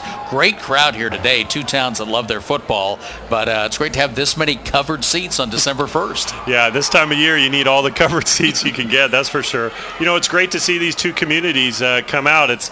We know it's not a quick drive for either of them, over 4 hours for each one, but they come out, they show their true colors and supporting their kids for the state championship game. Hillsboro Stadium, an outstanding facility for us. We were here, as you know, for soccer a couple weeks ago, football last week, football today, so a great venue and a nice partnership with the city of Hillsboro. Of course, the brackets for the state championships are put together based on the power rankings, which are now in their third year. See, we're already getting used to it now at 3 years. And, of course, the idea is by the end of the regular season, you have a real good gauge of how the bracket should line up. What's the feedback you've gotten on the football brackets? I think the feedback overall is pretty positive. The rankings are never going to be perfect. We know that. We do feel like it's an improvement over what we used to do with blind draws. So we're continuing to have a committee. We actually now have a standing committee that's part of our constitution. They'll meet in January to review the fall. They'll meet after each season to kind of see, hey, can we make some tweaks to make it better? But I think overall it's an improvement, but still a work in progress. And so as we look ahead into the next couple of years, we're going to get to realignment time and talk about changing the enrollment lines and maybe even changing the number of classifications. So as you like to say, nothing is forever, but we may not have 6 classifications going forward. That's right. No, we're starting that process with our classification and districting committee. They've had one public meeting so far. There's another one coming up on December 10th. And throughout this school year, they'll meet just about once a month. And then next fall, they'll kind of finalize their proposal. Next October, whatever they decide will be recommended to the board, and then the board will have to make the decision. Do we do that? Do we tweak that? We're hearing stay 6. We're hearing let's go to 5. So we'll see. We're just really getting that process going, and as you well know, we'll get a lot of input from people throughout this year. Hopefully some of it will be positive. All right. Well, I know you got some trophies to hand out a little later on. And, of course, North Bend, a school that has benefited from the current classification of 6 different classes. Peter, thanks for stopping by. Thanks, Bob. More to come from Hillsboro Stadium, 21-7 Baker. That's our score at halftime on Comcast Sportsnet.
Halftime at Hillsboro Stadium, the OSAA, U.S. Bank, Les Schwab Tires 4A Football Championships, presented by your local Ford stores. Bob Akemi and Jim Patterson back with you.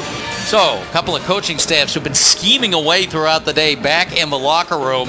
I think we've kind of been getting at this, that we think North Bend is very much in this football game. But what do they have to do? They haven't had any breaks, really, and they haven't gotten the points on the scoreboard. What's going to help them break through? Well, a couple things, and I think both teams will talk about the penalties, of course, because there were a whole slew of false starts, offsides penalties. But for North Bend, I think the key will really be to kind of try to open up the field a little bit. They've tried to keep the ball in the hands of their quarterback, Mateski, but I think they want to try to get the ball to the edges a little bit more. They haven't been shy about taking long shots down the field to try to get the big play, but I think they're going to need to get on the edges more and really attack this Baker defense outside. And then, of course, with Baker, I think our observation early was they got conservative. I mean, even the big play touchdown was an inside screen, which is a very conservative call.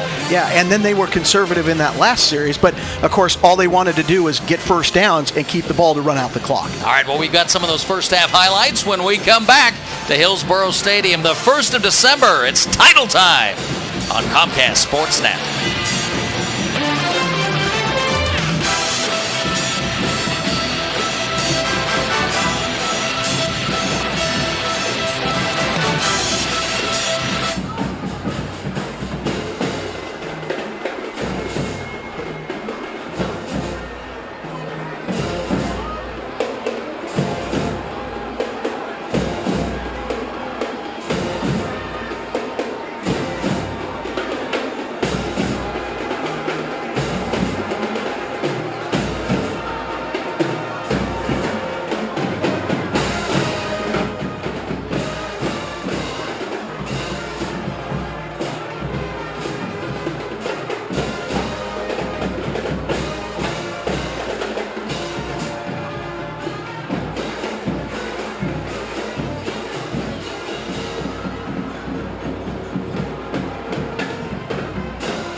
So, can you guess which team this is? It's Bulldogs and Bulldogs. I think this is Baker, but we can't see the cheerleaders behind the banner. It is Championship Saturday, Hillsboro Stadium. Bob Akamian and Jim Patterson with you on Comcast Sportsnet. Getting ready to start the second half. 21-7. Baker is leading North Bend right now. Let's take a look at some of the first half highlights and some big plays. You know, after Baker got ahead 8-0, the game ground down a little bit, and we talked about who's going to break out and get something done. It ended up being North Bend. They want to get the ball in the hands of number 1 Lucero, and they finally do on a 4th down play at the goal line. Well, he made a great play to just take the corner inside, then loop out. And then what does Baker do? Well, they respond with their own. Big kickoff return, and then the big run by Taylor. Exactly right. A 51-yard kick return, and then Taylor takes it in for the score. And then the next score for Baker, really a great play on the little inside screen. You could see Phillips with the drop back. He finds Bachman, his favorite receiver, and look at the moves as he slides away. Some great downfield blocking. And then once he got outside, Bob, nobody was really going to catch him. He's got great speed. And again, one of the reasons why the kid came into the game with over 1,400 yards, a lot of that after the big catch. That is 67 yards for those of you keeping score at home. And that banner is for the Baker Bulldogs. They're sneaking up behind it, ready to bust through and get ready for the second half. Quick look at our first half statistics, courtesy of your local Ford stores. First down, 7-5 in favor of Baker. Total offense, 163 for Baker, just 93 for North Bend. Penalties, a big number in the game so far. 7 for Baker for 40 yards. North Bend, 4 for 17. Time of possession, 12.5 for Baker and 11.5 for North Bend. We'll give you the top individuals, all courtesy of your local Ford stores. Bulldogs back in the field. More Bulldogs coming back in the field. Second half and a state championship to be decided when we come back. You're watching Comcast Sportsnet.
This is the Tualatin Valley, the Sunset Highway, and just off of that, Hillsboro Stadium, Oregon's home of state championships in multiple sports. You heard Peter Weber talking about that. And today, 3 state championships being decided. You'll see them all on Comcast Sportsnet. Live, 7:30 p.m. if you're watching us on December 1st. Sherwood versus Marist for the 5A title. Plus delayed coverage over the weekend. The 2A championship, Portland Christian against Oakland, and both of the 6A semifinal games, featuring Tigard and Lake Oswego, and Jesuit and Sheldon. Baker Bulldogs getting ready for the second half. You see Dave Johnson out in the middle of his players. Some of the individual numbers from the first half. For North Bend, Metesky 5 of 17 passing for 74 yards, 1 touchdown. Metesky also the leading rusher, 18 yards on 9 carries. Matthews and Lucero each with 2 catches for North Bend. For Baker, Phillips is 4 of 10 for 94 yards and a touchdown. Phillips also the leading rusher, 29 yards and a touchdown. And Bachman, the leading receiver, 3 of 85. So we told you these 2 quarterbacks were going to be pretty involved, and they're both the leading rusher and the leading passer in the game. And something about this second half tells me that North Bend is going to come out and play a little bit less stressed out. I think they're going to just kind of throw things to the wind and say, fellas, it's really time for us to just leave it all here.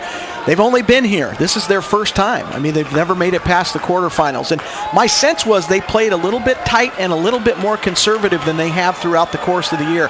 I think in the second half, you're going to see them taking shots down the field. I think they'll attack the edges and put a lot of pressure on Baker.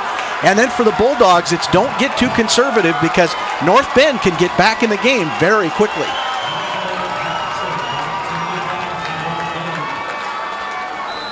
Baker will get the ball first.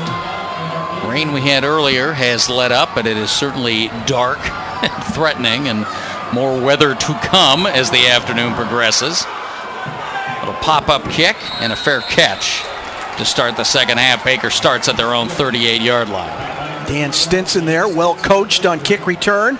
Number 81 with the fair catch off the kickoff. I'm sure there was a part of him that said, gee, I'd like to run that ball. But I'm sure he did exactly as he was coached. Nice job.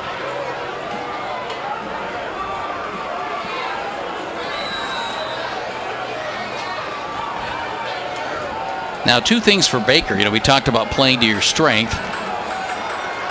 You haven't run the ball that well, and yet your strength is running between the tackles. So, again, you don't want to appear to be too conservative starting the second half. Let's see how this plays out.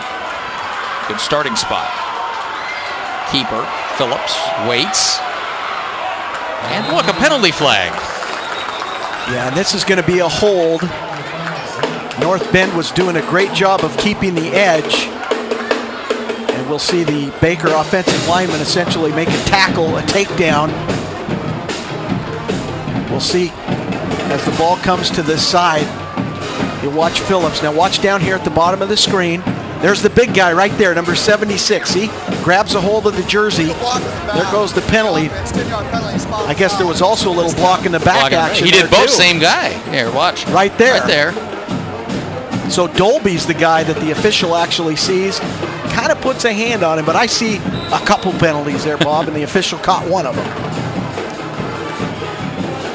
Great job on the replay. It was pretty obvious that there was a penalty there. So it's first down and 21 back at the 27-yard line.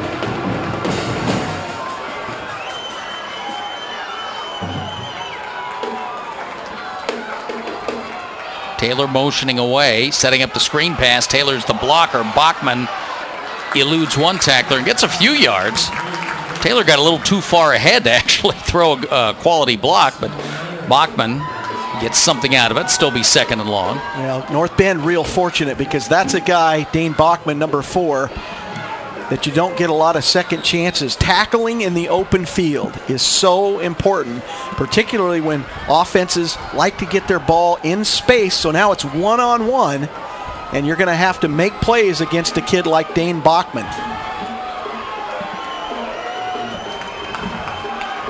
Baxter, the lone back. Again, rolling to his left. There's that little pass. Dolby to the 35, but they only get a few more yards out of it. Again, the short passing game hasn't been terribly effective. Well, and part of the reason, Bob, is North Bend's defense pursues so well. I mean, they've got great speed from the linebackers, but their back end, their secondary, does a great job of recognizing the ball's been caught, and then you see all those gold helmets flying to the football. So they've really been able to, with the exception of that inside screen, which as far as I was concerned was executed perfectly in the first half, they've done a really good job of containing those one-on-one play situations. Third down, 13, first possession of a second half. Baker does not want to waste it. Rolling to the right side, a little rough for the left-handed quarterback. He's just going to run for it. Phillips gets stood up, pushed out of bounds at the 43. Well, and again, the North Bend fans below us reacting to what they saw as a hold on Metesky. Metesky really kind of getting in the backfield for the Bulldogs of Baker very quickly. But the rest of his teammates in brown and gold did a great job to take the ball carrier down short of the first down. So really, coming out of the half, this is exactly what North Bend probably wanted to see, and that was, a 3 and out and get the ball back. Punt with the wind. Lucero will have time to run. Gets away from 2. Almost got away from the third coverage man out to the 29-yard line. Well, I think that was Lucero stumbling over his feet as much as it was Dolby making the tackle. Number 1, though, that's the guy you want to get the ball in his hands And I'm sure that'll be a big part of the strategy for North Bend as they try to get themselves back in the football game. Lucero just 2 catches for 20 yards, but that included the touchdown. That little nifty catch on 4th down. I think that deserves a little more emphasis, too. That was a 4th down play they threw that touchdown pass on. And Cameron Lucero is just a sophomore. A lot more good football to come for that young man. 1st down, they are throwing right away underneath the coverage. And here's Lucero, get about 3 yards out of a 32. No penalty there for a little excessive roughhousing outside because it's just taking the guy down to the play, completing it. It wasn't any extracurricular. Metesky with the nice play fake, and then Lucero, and you'll watch. There's Phillips who comes up, and now Dolby comes in, and as Phillips takes him to the ground, it's just completing the play. And there's Lucero big time as we go back live. A one-handed catch inside the 45-yard line. Well, no doubt, this is what they talked about at halftime. Metesky to Lucero. Get the ball to your athlete. And that time he just makes a great one-handed catch along the sideline in traffic. 34-yard gain. That sets North Bend up. Now, rolling left, throwing left, incomplete. That's intended for Wyatt Cunningham. I haven't quite got Cunningham into the game yet. Well, the plays that have gone to Cunningham, just the one glaring drop that he had in the first half. Ball that was right in his hands. But it's not that he's not getting open downfield. Ball was just overthrown. Another roll to the left for the right-hander. Airs this one out deep and knocked away at the last second. Now that ball was hanging up there long enough. That gave the defender plenty of opportunity.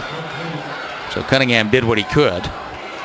So twice in a row, North Bend rolls their right-handed quarterback to the left. Well, and obviously they think that they've got somebody out there on the corner. I'm not sure Dolby's the guy I'd be picking on. They're going to look left again. Now they throw middle. Tipped and intercepted. Getting a hand on it was Bachman. And here's Baker with a big stop. The ball run all the way back out to midfield. Trent Taylor on the interception for the Bulldogs. Scored a touchdown in the first half. And now he gets the benefit of the pick play. This is exactly why you do the tip drills at the beginning of every year, and especially with a ball thrown down the middle of the field. Bachman look at all the white jerseys. Dane Bachman kept it alive. And Taylor with the pick all the way out to the 48-yard line. Baker right back in business. Yeah, it's probably one of the reasons why North Bend decided they'd rather pick on the outside, because stuff down the middle is tough, especially when the linebackers drop in the zone, as they did there.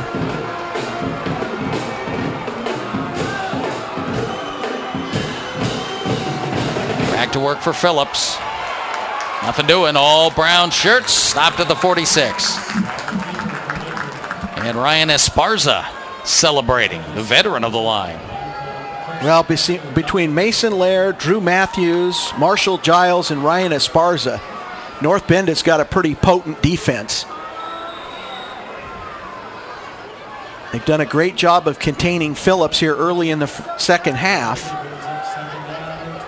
But again, I do sense that Baker has pulled it in just a little bit more conservative. I think they need to take their shot down the field as well. You can see the North Bend coaches looking on with great interest as their defense needs to rise up again.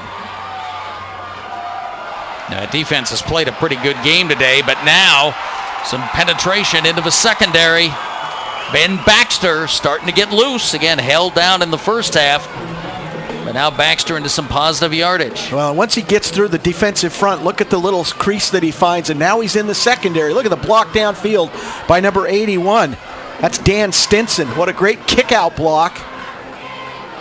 And then Ben Baxter does the rest, and Baker's on the move.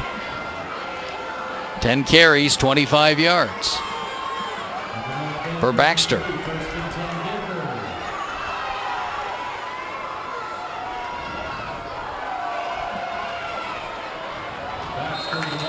Now up the middle, that goes nowhere. Baxter met and greeted. And look, I'm amazed how many plays Metesky makes on the inside for a guy that lines up on the outside. Well, and he's been so effective at coming down the line of scrimmage to make the plays from behind.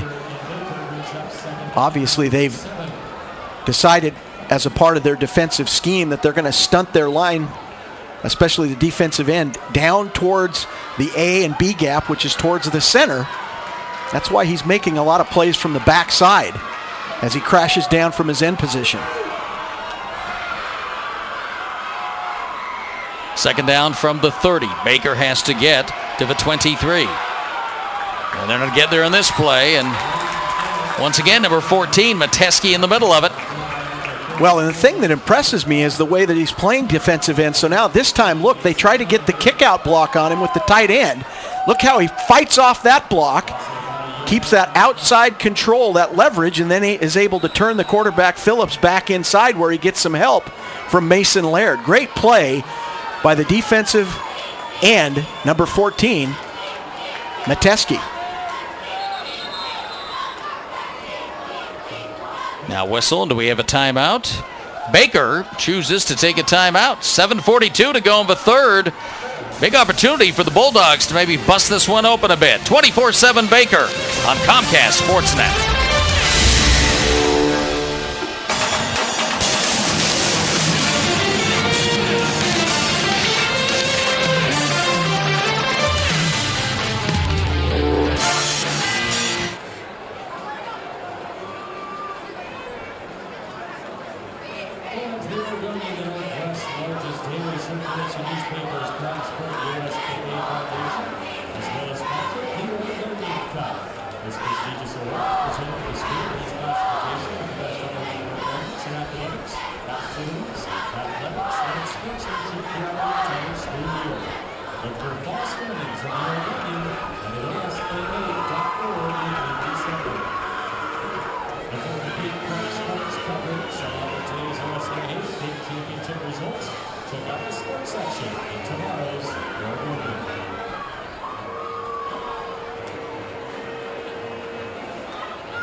Final score from Reeser Stadium.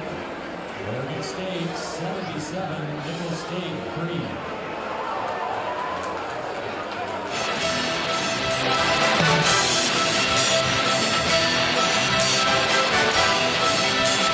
Nearing the midway point of a third quarter, the OSAA U.S. Bank Les Schwab Tires 4A football championships. Our coverage presented by your local Ford stores. Bob Akamian, Jim Patterson, Hillsboro Stadium. Been a little bit of a chess match so far with some flash sprinkled in. Another one of these odd timeouts called by coaches. It's calling a timeout on 3rd and 7.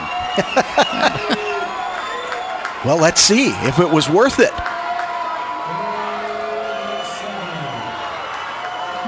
One deep back. Phillips rolls to the left again. Throws. That's first down yardage. Lucas Huggins, the tight end. Down to the 20 to the 19-yard line. Well, a good athletic tight end, and this is going to come right towards us. You can see the little release. Nice job there of acting like he's blocking, and now the quarterback, Phillips, just throws it to him a little flat route. Linebacker gets out late, and a great pass and catch for the Bulldogs and a first down. Play coming into your living room there. That's like being a Bulldog on the sideline. It's right there. You can't quite see it right now, but the North Bend Bulldog mascot is actually standing on the bench with players. Taylor will do nothing, and again, Metesky and on a tackle. I think Metesky now, he was pretty even at halftime. I think Metesky's now the leading tackler in the game for North Bend. Well, and he's not the leading tackler for North Bend throughout the season, but because Baker has run so much to the outside, and typically his way, he's played such a great role there as the defensive end that he's been in on most of the tackles on anything outside the tackle. That's his 6th tackle. Buck has 9. Buck has been a real stopper in the middle. 2nd and 9.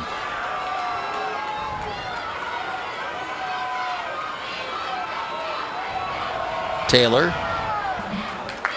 Head on with Zach Wallace. Gets a couple. Mason Laird, 33, also in there. This is going to be a tricky little third down call. Little zone read, and here's Mason Laird, 33, steps up and fills his gap. Nice job.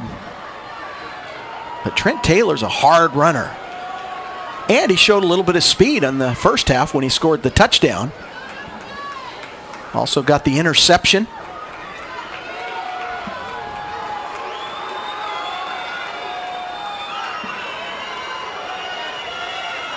They're down 6 to go from the 15.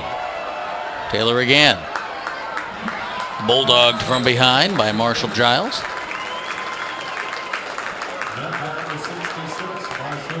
Well, we're already aware that Baker doesn't really like to even kick extra points, so unlikely that in this position on a fourth down they would even consider a field goal. So they'll line it up and try to get this first down. Well, you're down all the way to the 13-yard line. Have to get just shy of the 9. Yeah, look for something in the flat where Phillips tries to find that tight end or one of those running backs out of the backfield. Try to isolate on a linebacker. Wants it all, throwing for the goal line, caught and in for the touchdown. Bachman, his second touchdown of the day. Well, there are so many people in this stadium that know that when they need a big play, the Baker Bulldogs love to go Phillips to Bachman, and they do it here for the touchdown. Dane with the great route and catches the ball in traffic, but more impressive to me, Bob, the ball was thrown right on the button. In between defensive players. That's just a great throw by Phillips. And now Bachman will attempt the extra point to make the score 28-7. Kick is blocked. North Bend is very, very good at blocking kicks. Duryea got the hand on it. Baker up by 20 after a long 5-minute drive. Oregon's 4A football championship is on Comcast Sportsnet.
Well, the people wearing purple are a little more happy right now. It's a 20-point lead for the Baker Bulldogs.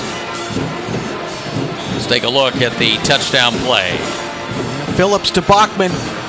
Good snap out of shotgun, and you can see Bachman at the top of the screen just sits in the zone. And look at the ball thrown right between the defenders, and then a great play to dive into the end zone before the knees hit. And another touchdown for the Baker Bulldogs puts them up 27-7. With 4:49 left to go here in the third quarter. And the most impressive drive of the day, our Northwest Ford Store's drive result. 5 minutes, 23 seconds, 52 yards, and 9 plays. Look out. Cameron Lucero with some room. You better tackle him. And he's all the way out to midfield.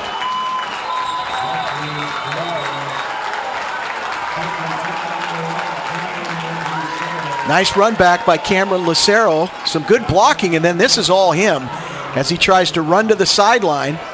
Nice move inside, a missed tackle there. And then here come the reserves, the rest of the cavalry for the Bulldogs.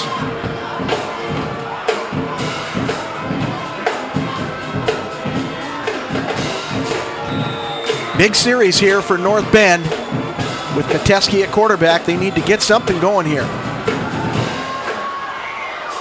Little throwback, and room to work for Duryea to the 40, inside at 35. So there's a nice little different look passing the football on first down to Metesky, who struggled at 7 for 22 with the interception.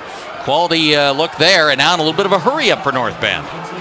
Duryea with a great catch. Boy, a lot of times you're wide open like that, and you look upfield too soon. He made a great catch and then got as much yardage as possible. Move the chains, first down, North Bend.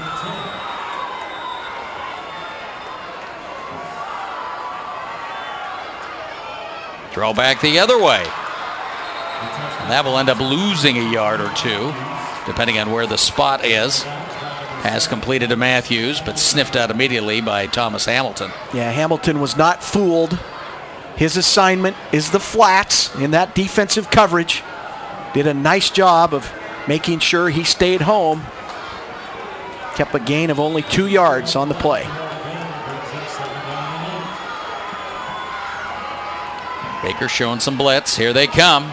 Metesky gets it away. A little too far. Mike got a little excited by seeing those white shirts coming at him.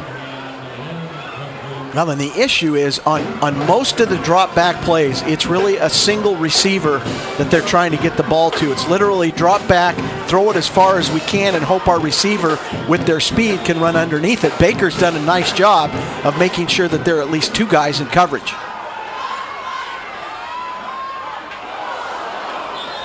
That ball also a little bit too hot, incomplete. Remember, we have more live championship football action on Comcast Sportsnet tonight at 7:30 following Trailblazers basketball. The 5A title game, Sherwood and Marist meeting for championship for the second time in 3 years. No love lost between those programs. No, nice little rematch from the 2010 game. And another pickoff, and again it's Bachman getting his hands up in the air with the takeaway for Baker. Well, so North Bend is going with the single receiver wide to the boundary, and Metesky is not seeing that they've got safety help over top, and that time Bachman did a great job of just jumping the route. You're going to see him playing at safety. Here's Metesky as he drops back, and Bachman's going to jump the route right there. It looks like at the snap of the ball you're in man coverage, but you've got that free safety help over top, and Bachman comes in and makes an easy interception. I don't think Metesky ever saw him.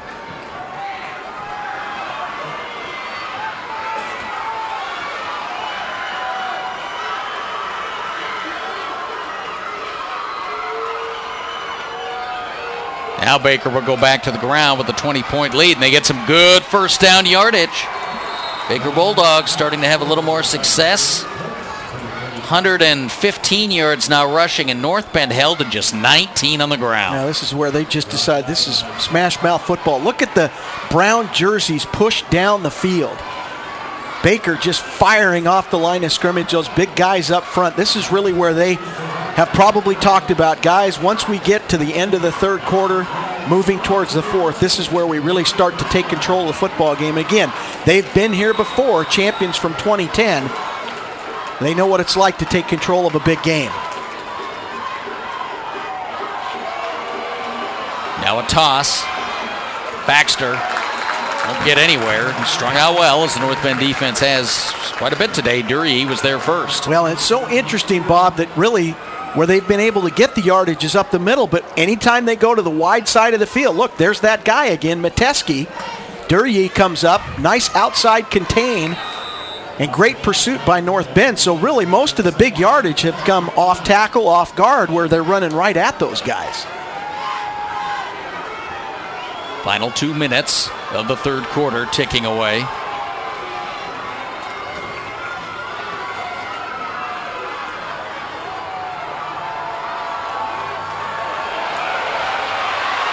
Jump ball for this? No, that ball just a little high for Bachman to get under.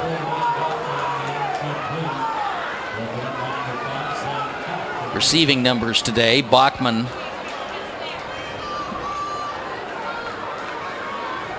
five catches, 102 yards, leading receiver in the game for both teams, and nobody else with more than one catch for North Bend, or for a Baker. And both teams have done a really good job of defending the deep ball. They've got 2-3 guys back in coverage. Phillips really kind of lofted that one up, hung it up in the air just a little bit, allowed the defensive backs to come in underneath it. But on a 2nd and 14, they figure, why not take a shot, maybe catch North Bend off guard. Be interesting to see if they just run straight at him here, Bob. They might. 3rd and 14.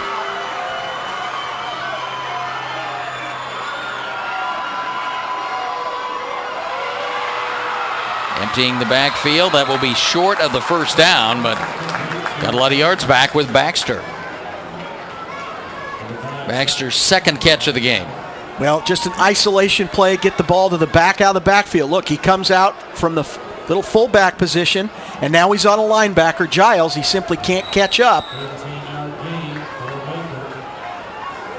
And now a 4th down and short yardage.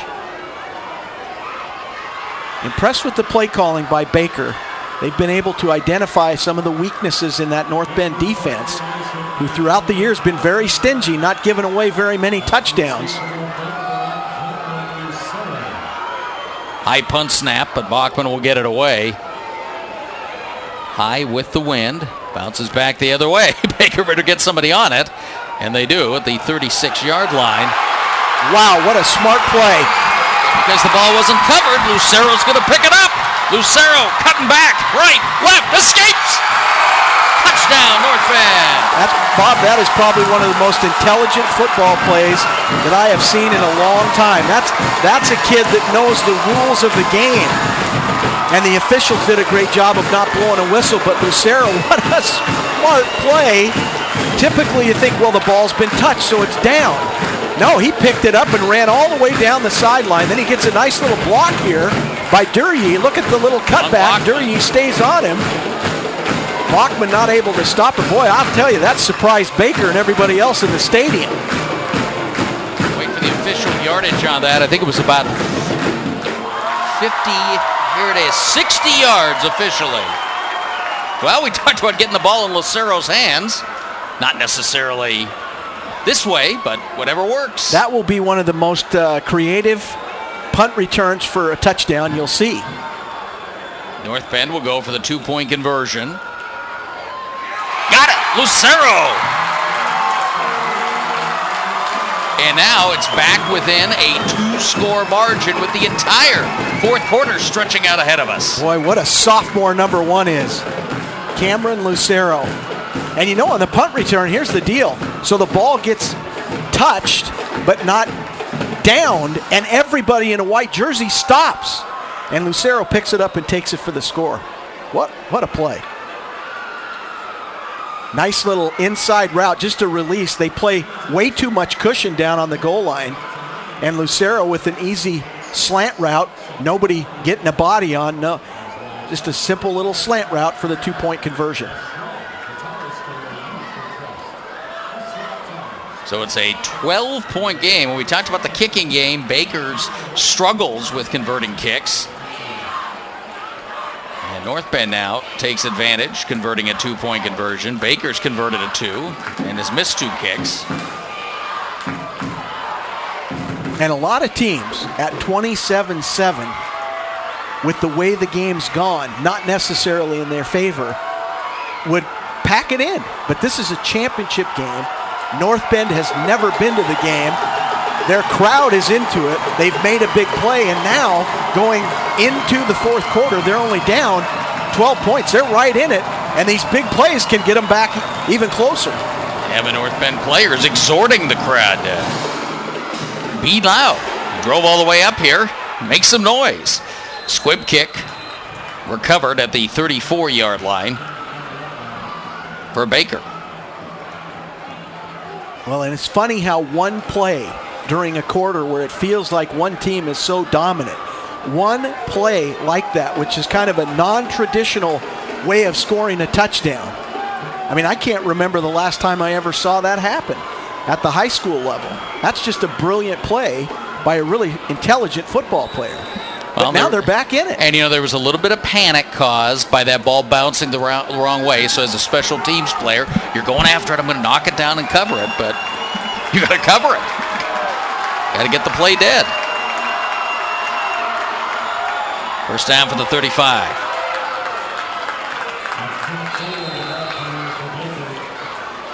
Well, the other thing, too, is in most situations, you really don't want your running back or your returner to take a chance like that. But the fact that Lucero knows how important a touchdown is, and he makes that play, is pretty amazing. And down on the field right now, you can see on your screen for Baker, that's Jordan Osborne. We've been talking about the big man. He's a big man both metaphorically and in reality on this line. 6'2", 320. And out of respect, you can see both Bulldog teams on their knee. Certainly hopeful that the injury, whatever it is, to Osborne is not something that will keep him out of the game.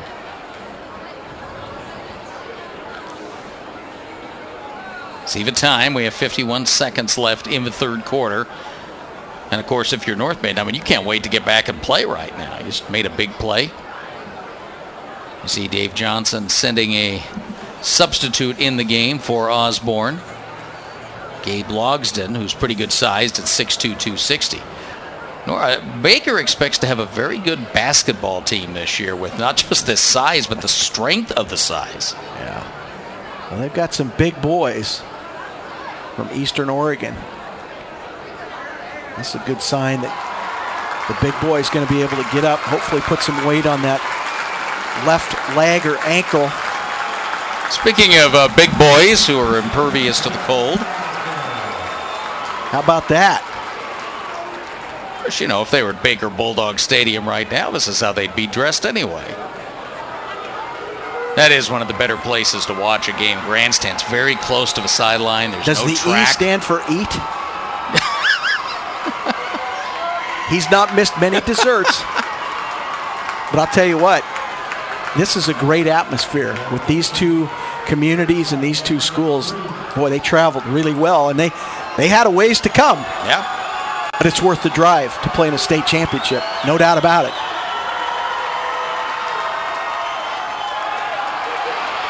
So second down. Strong run by Baxter, and that gets the first down out to the 45. Ryan Esparza, you can see the handoff by Phillips. Here comes Esparza from the backside. Mason Laird. And Esparza with the cleanup, and he's pretty excited about making that tackle.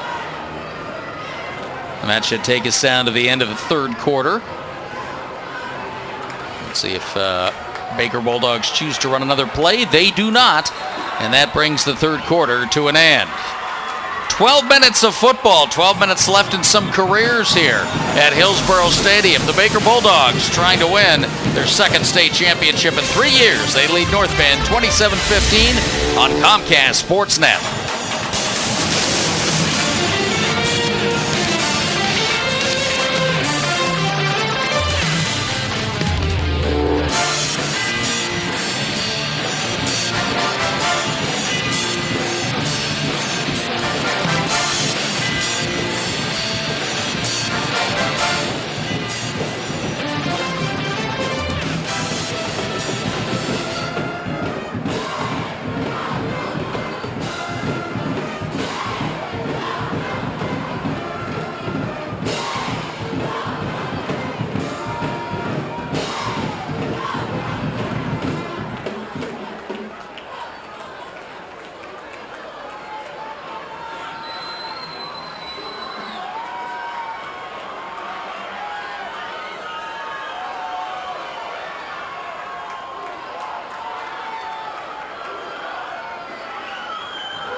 Well, lest we get you too far ahead of yourself, there is still 1 second remaining in the third quarter because inexplicably Baker called a timeout with 1 second left. The play clock hadn't run all the way down either, but Baker's now used 2 of their 3 second half timeouts.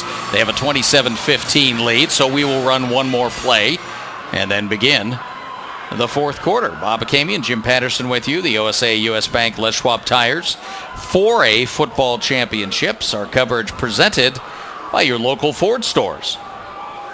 Yeah, very interesting that you would take your second timeout of the half with a second left to go in the third quarter. And it may well have been a something that Dave Johnson wanted to address. He kept his team on the sideline as long as possible there, too. It's first down. I think it's first down. Yeah, it's good to see Jordan Osborne back in the game as an offensive lineman there at left guard. Big boys back in. So it's a first down. This will be the final play of the third quarter from the 45-yard line. Bachman in motion. Bachman now releases, goes downfield, and he'll make the catch at the 30. Defender down. Bachman inside the 15. Bobby runs a little out and up, a little wheel route where he's going to go to the sideline. Looks like he's going to go to the flat. And then he turns it upfield, and Phillips put one right on the button, right over top of the defensive back. And I guess if that's the reason why you take a timeout with a second left to go in the third period to kind of break the spirit momentarily of the North Bend Bulldogs, then it was worth it. Well, now the third quarter has come to an end, but we'll keep it right here. There's a little pump fake where Bachman makes the out, and now he's on the up, and look at how the ball is delivered perfectly right over top of the defensive back who gets totally fooled. That's Zach Hawk, who was out in coverage. The good news is Hawk didn't give up on the play and actually tripped Bachman up. Otherwise, it could have been 6. So at the end of the third quarter, it's Baker 27, North Bend 15, and time to take a look at our third quarter stats. Courtesy of your local Ford stores, 13 first downs for Baker to 7 for North Bend. Baker 120 yards passing to just 19 for North Bend. Passing yards, 180 for Baker, 118 for North Bend. Total offense, 300 yards for Baker, 137 for North Bend. Penalties, and that's been a story in this game. Baker Bulldogs 8 for 51 yards. North Bend 4 for 17. North Bend's turned the ball over twice. Phillips has improved his passing day, 10 of 17, 180 yards, and 2 touchdowns. Mateski, 9 of 27, 118, a touchdown, and 2 interceptions. Leading rusher in the game, Trent Taylor, 50 yards on 8 carries. First down for Baker. We begin the fourth quarter. The Baker Bulldogs into the wind on the south and east end zone here at Hillsboro Stadium. We're at the 15-yard line. And again, more good penetration by Mason Laird, and North Bend doesn't let that go very far. Yeah, Marshall Giles and Mason Laird are both just being told, we're going to stunt, we're going to blitz right up the gap. They picked either the A gap, which is right off the center, in between the center and the guard. And you can tell they're trying to anticipate the snap count and then just crash those gaps and hopefully blow a play up in the back field, which they did that time, a 2-yard loss. But those are the types of chances they're going to have to start taking if they're going to get back into the game here in the fourth quarter.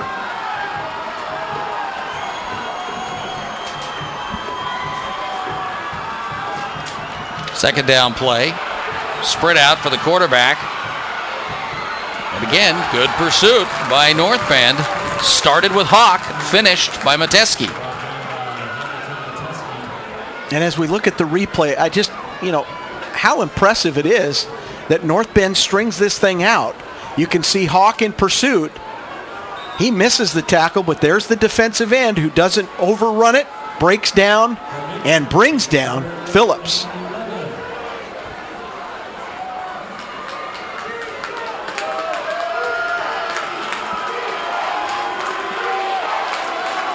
Third down from the 15.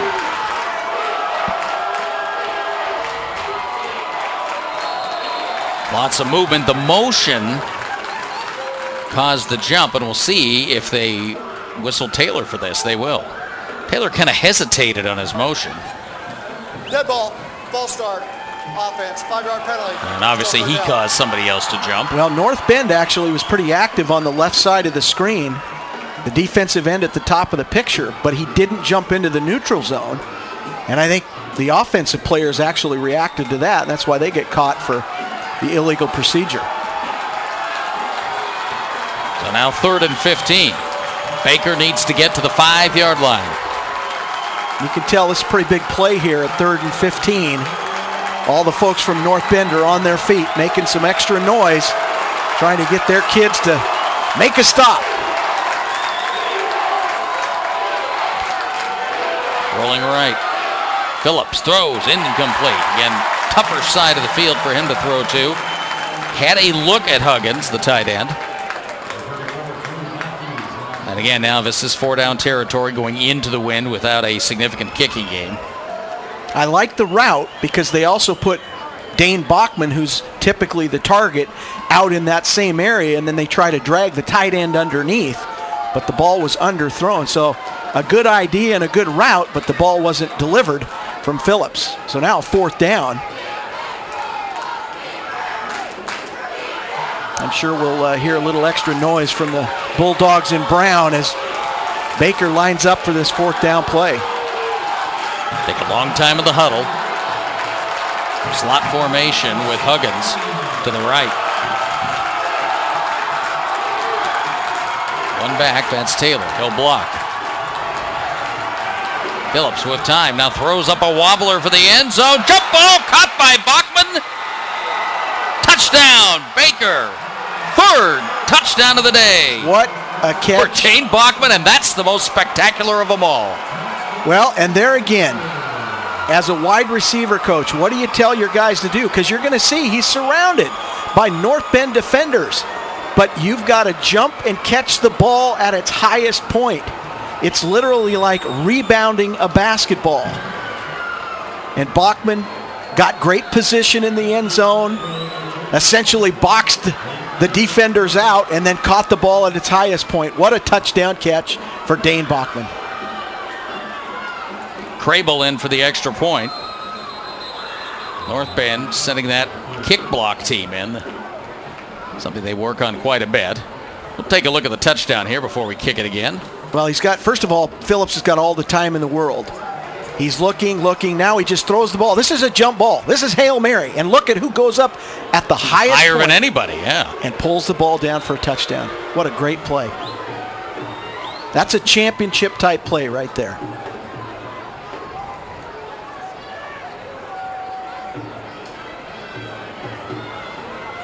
Crable now for the extra point to make it 34-15. It's a fake. And the pass is knocked down. Well, they block kicks and they knock down passes. Clayton Duryea gets his hands on it. 9:51 to go in the game. Baker getting closer to another title, 33-15.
Oh, we talked about the long drive the Baker Bulldog fans made from Eastern Oregon, 316 miles. I think a little more than that to Hillsboro Stadium. They're loving what they see so far, 33-15. Baker trying to win another state championship now in the 4A ranks. You know, there was a time when Baker and Ontario and LeGrand were in the ranks of the large schools in Oregon, and they were always part of that East versus West rivalry. The Intermountain Conference was pretty powerful. Pendleton, Hermiston, the Don Rica days at Pendleton. But the populations have changed, but Baker's found a great home in the 4A ranks, just as Hermiston now is becoming quite the 5A power with the growth of that community. Hermiston's poised, I think, to become the biggest little city in Oregon now. There's jobs over there. There's people moving there, and school is doing something. They're rebuilding the stadium. Well, North Bend, at this point in the game, with 9:45 left, they've really kind of opened things up a little bit. They've got to get some scores and quick, and then hope their defense can simply keep Baker from making the big plays. That's the opportunity they've got to get back in the game. Yeah, you're getting to the point, if you don't score, you're not going to get the ball back enough, and you give it up again. There's a takeaway. Is this Bachman again? Yes, it is. Bachman down to the 5. Well, what else is Dane Bachman going to do today? His second interception, he tipped another one and caused an interception. Well, they try to run the receiver up the seam route, and again, this looks like it's a man coverage situation, and what Metesky doesn't take into consideration is that guy right there is playing a safety, a man over top, and it's just an easy interception. He just reads the quarterback's eyes, steps in front of the ball, and then down the sideline he goes, and credit goes to Metesky. He never gave up on it, and at least pushed him out of bounds about the 6-yard line. So short field here for Baker, and this just might put the game away if they can score. Now, this is one of those situations where the play, in fact, may run people out of the stadium. It looks like Baker got called for breaking the huddle with 12 guys. And that's one of the rules, of course, really designed to prevent trickery of breaking the huddle with too many athletes having run one off the field. Yeah, and it's same thing with the unfortunate late substitutions. because you coached that forever, didn't you? You don't get to see the creative trickeration now. It's harder to get away with. You've been part of that, I know. Oh, absolutely. Lonely end, run the guy on at the last second. Well, I kind of missed the fumblerooski myself. There's Taylor, lots of room. Taylor, 5, 4, 3, 2, 1. Reaches. May have been down first. Now they've got him stepping out of bounds at the 2-yard line.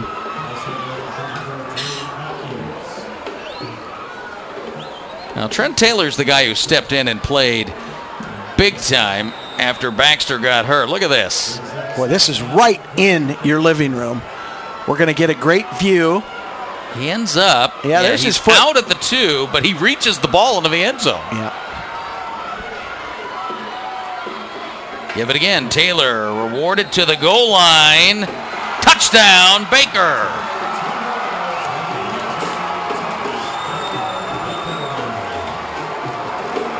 And that may be the ribbon on the package. Just straight up the middle. Great blocking. I'm not so sure that his knee wasn't down before he broke the plane of the goal, but Laird had him wrapped pretty good, and the side of the body was coming down. we get the benefit of replay here, but of course the officials at this level do not. So it stands as a touchdown, and let's see if they can tack on the 40th point, if in fact they try to kick it. And they do. And the kick tumbles over the bar. And look who scored 40 points again. Yep. The Baker Bulldogs. They're averaging 43, just about 43 points a game. They've outscored their opponents before this game, 467 to 188, which really says a lot about their offense, but their defense too. They've played great defense throughout the year. Well, here's how we got down at this point in the field.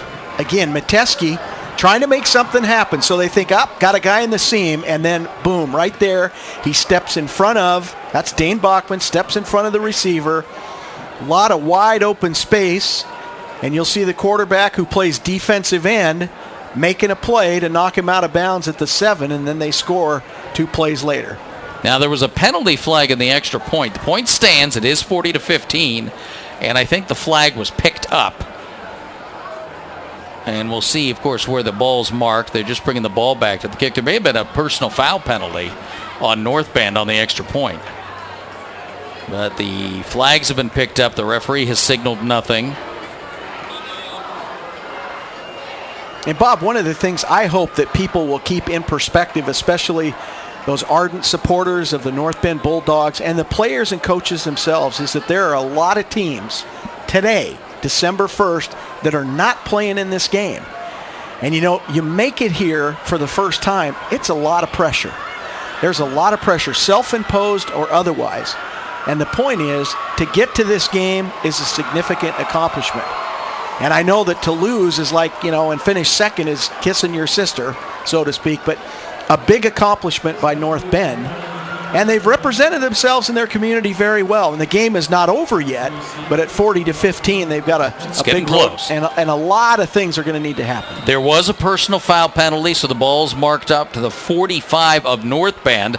Squib kick picked up from inside the 5. And good coverage. Buries the Bulldogs back at the 17. And you can tell that Baker now has a little bit more confidence. Their special teams are covering kicks quite well.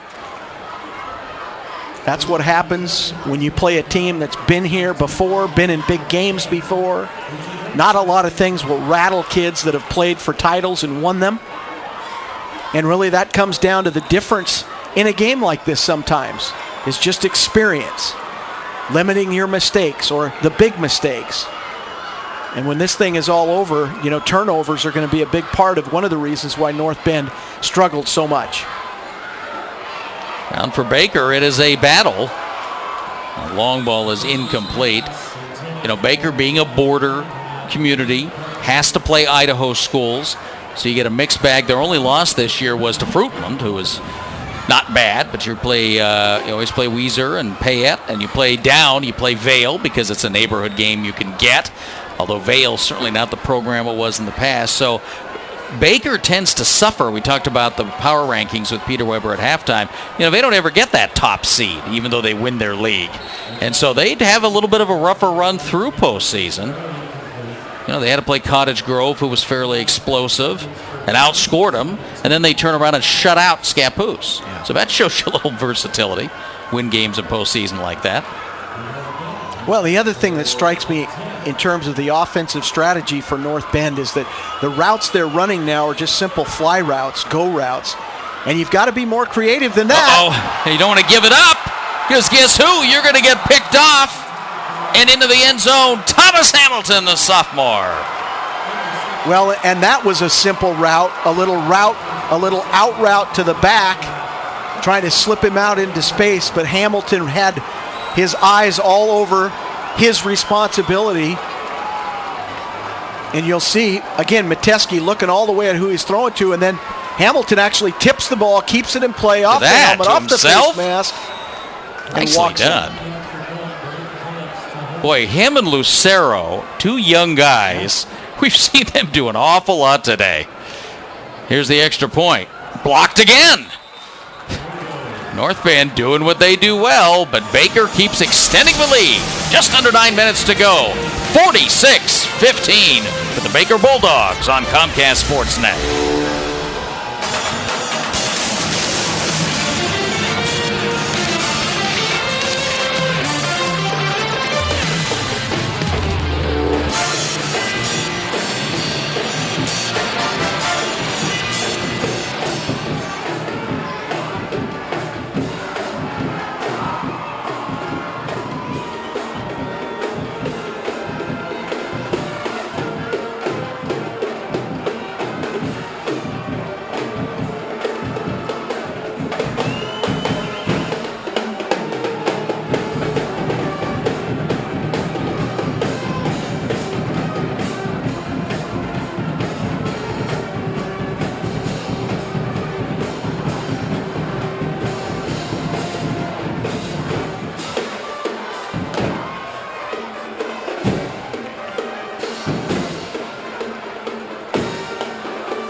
Pick 6 for your pleasure, and nice bit of work by the sophomore Thomas Hamilton, who, by the way, is Braden Phillips, backup quarterback. Well, and that play right there, that touchdown, sending quite a few fans, particularly North Bend Bulldog fans, to the exits just a bit early, maybe get a jump on traffic if they're deciding to make the long drive home. Well, and you said it about North Bend. I watching them play, they execute their offense very well. Obviously, there was a disadvantage of a line, and in the end, we've seen Metesky have a little issue throwing the football. But this is a good-looking outfit. They've got people coming back. They're probably going to be the favorite in the Far West again next year. Well, and experience in this kind of game against a quality team like Baker is invaluable, and these kids will remember this. I mean, unfortunately, they're going to be hurting a lot tonight and maybe tomorrow, but they're going to remember this as they get back into the swing of things during the passing leagues and all the things that kids do during the off season. This will serve as a motivation. Zero plucks that short kick out of the air, up over the 35. North Bend will start from there with 8:50 to go, and let's see how much get up and go they have left.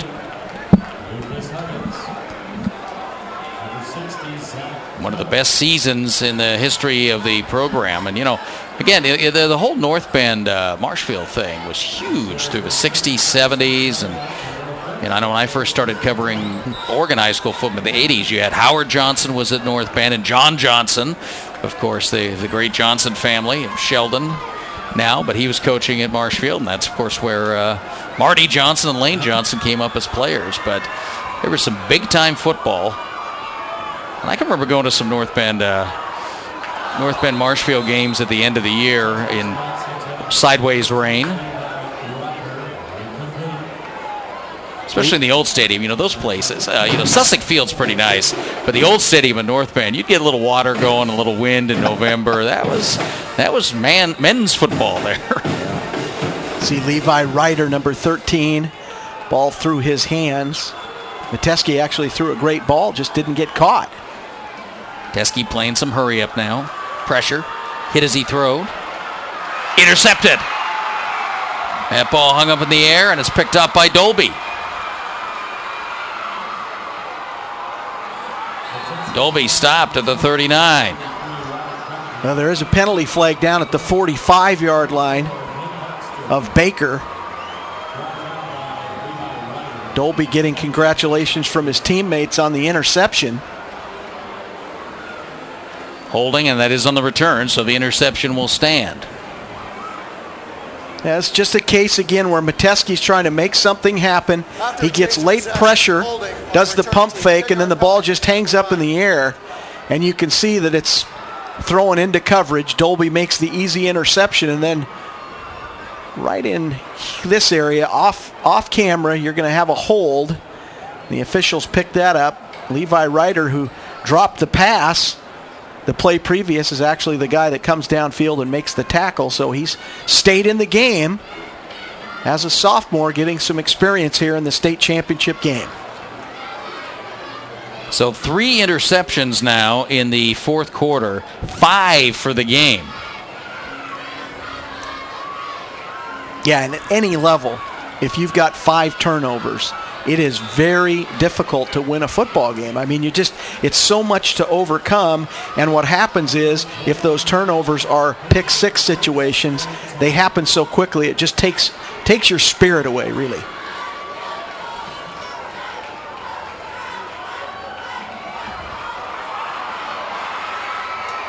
Meanwhile, Baker going back to the ground game, and they're getting pretty good at this. These guys who were contained early. Baxter with the carry has 22 yards now, or 22 yards receiving. Baxter on the ground, 33. Nothing fancy. Taylor, 60. Off tackle, bumps it outside, and then at full speed into the secondary. Great play by Baxter. And again, the blocking at the point of attack, right where the hole is made. I mean, Baker's done such a great job today in the running game of really pushing the North Bend defense back. Let's see it again here on a running play. Watch those brown jerseys at the line of scrimmage. They bring everybody up. But Baxter still clawing his way forward. Baker now, 144 yards rushing, 200 passing. What winds up happening is the guys in brown on defense, see how they stand straight up? And once you get them on skates, as a good offensive lineman, you get that leverage underneath the shoulder pads, and then you just drive them downfield. And that's exactly what the big physical Baker offensive line has done today. See the lights taking effect here at Hillsboro Stadium, even though it's still mid-afternoon, just coming up at the 4 o'clock mark Pacific time. But we're in those shortest days of the year right now.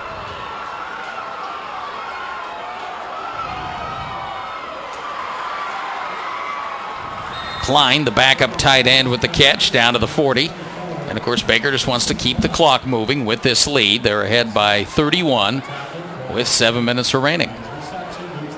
And that's just a high percentage pass where you get your quarterback rolling to the side. He's most comfortable as a lefty, rolling to the left. And then you just have Klein run the little out route, clear it out with the receiver who runs either the go route or the post route. Easy pass and catch for Baker.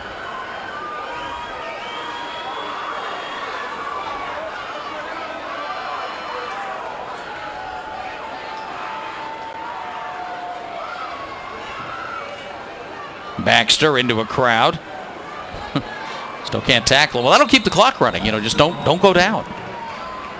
Well, now a late flag. And that's going to be for some part of that. Yeah. A continuance of that discussion. Yeah, one of the unfortunate things, let's hear what the referee has to say. Dead personal foul, defense, 15 yards from the end of the play. One of the unfortunate things, Bob, that happens is when those plays are allowed to continue, the officials don't blow the whistle because the ball is still making forward progress. You get guys that get a little chippy, especially when you're down 46-15, and you wind up doing some things maybe out of character. It's really tough to keep your emotions in check. You come into a game like this pretty convinced that you line up well against your opponent. You're going to limit your mistakes, and then things go south. And at this stage in the game, sometimes you just lose your cool a little bit. And that's understandable. I mean, how many times do you hear, I never got to play in a state championship game. I mean, it's different if you're in an individual sport. You go to a state track meet and you have your race, but you hear it over and over. It was much more disappointing to lose a state championship than to lose any kind of rivalry, regular season game, even a game you get blown out, because you worked so hard to get here. I mean, here you are in your 14th week. You started in August, and if you're still playing right now, you want to keep playing, and you want that last game to be the best game. Well, and for kids that are seniors, this could be the last time they play organized football. If they're not looking to play at the next level or haven't had an opportunity to be recruited to a team at the next level, this is it. If you're a senior, this is your last game, and it's disappointing when your hopes are so high coming into the game for things to turn out this way.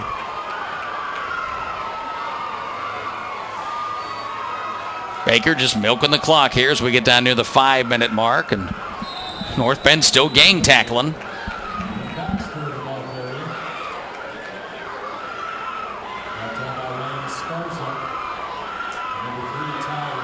5 minutes left to go. Clock runs 46-15. And North Bend, I can guarantee you right now, they do not want Baker to score another touchdown. No. Well, this is been a good location for Baker. They took it to Douglas here 2 years ago, and that was a very good Douglas That's where we thought that Douglas's defense would be just crushing. Of course, Baker then and Baker had, again, a little more talent. They had Stephen Talbot, incredibly quick. And, of course, Stephen's brother part of this team, but he's a little bigger. Tyler Talbot is a lineman. Helmet coming off at the end there, Ty Rowan. Well, and I think there's a reason why the helmet came off, because it looks to me like Ty Rowan, in his attempt to strip the football, may have also got a face mask and actually torn his helmet off. You can see our official, Paul Bish, is talking with his crew about the penalty. What say you, sir? Personal foul, face mask, defense, penalties half the distance to the goal. Play results in the first down. Well, there you go. Well, and by rule, face mask is face mask no Yep. matter what. So Yep.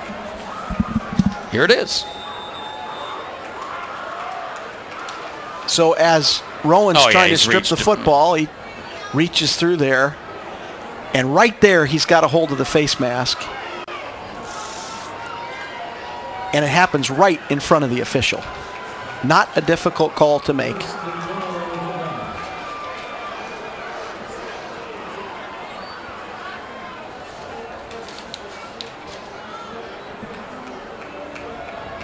Baker goes back to Trent Taylor. Taylor inside the 5. Well, this is going to be very satisfying for Dave Johnson, a second state championship. His 19th year coaching the Baker Bulldogs in some capacity, 11th year as head coach. There he is on the right. And it wouldn't surprise me a bit if they're talking about, we're not going to do anything fancy. If we score, it's going to be because of a lack of effort by North Bend. They're up far enough, 46-15 and 3:16 left on the clock. But you know what? You play the game too. So North Bend's going to have to try to stop it, and they don't. Quarterback sneak, so nothing fancy. No resistance really from North Bend. And an easy touchdown for Phillips. And it does put Baker over 50 for the day. Well, certainly as it turns out, Bob, the offense, as advertised, averaging 43 points a game, they brought it today. And they got the benefit of some turnovers and some touchdowns off interceptions and good field position as a result of turnovers as well. But they took advantage of the opportunities. Well, I think if you're having a little fun, it's, fans always like to talk about another blocked extra point by Metesky. I'll tell you what, Gary Prince needs to do a clinic on extra point coverage.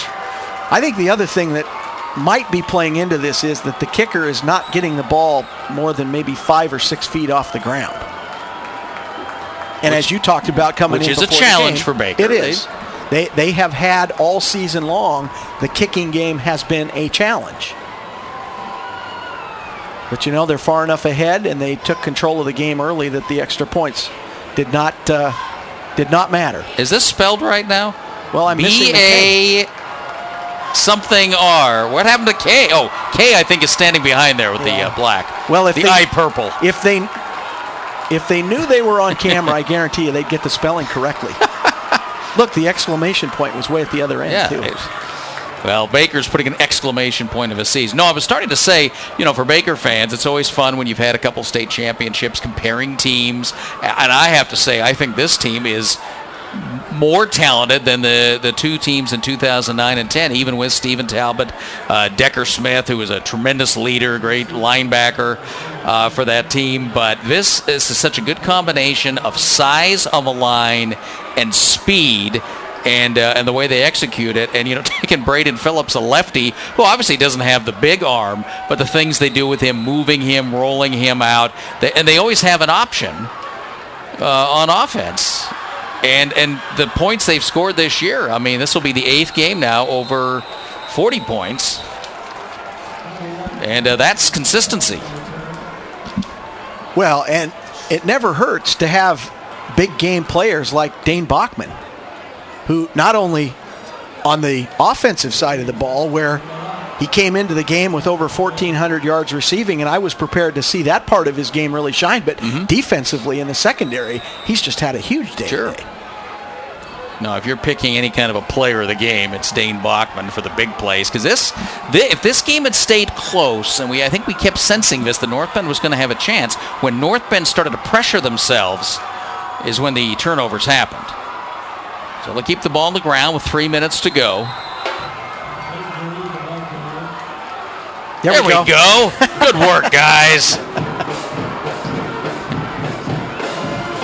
Well, Bob, anytime you put a team in a position where they have to start doing things they're not comfortable with on their own timing, that's when you start seeing teams press, and that's what happened with North Bend as Baker really took control of the game. It's a great coaching buzzword, disrupt. We want to disrupt the other team, but that's exactly what's happened today.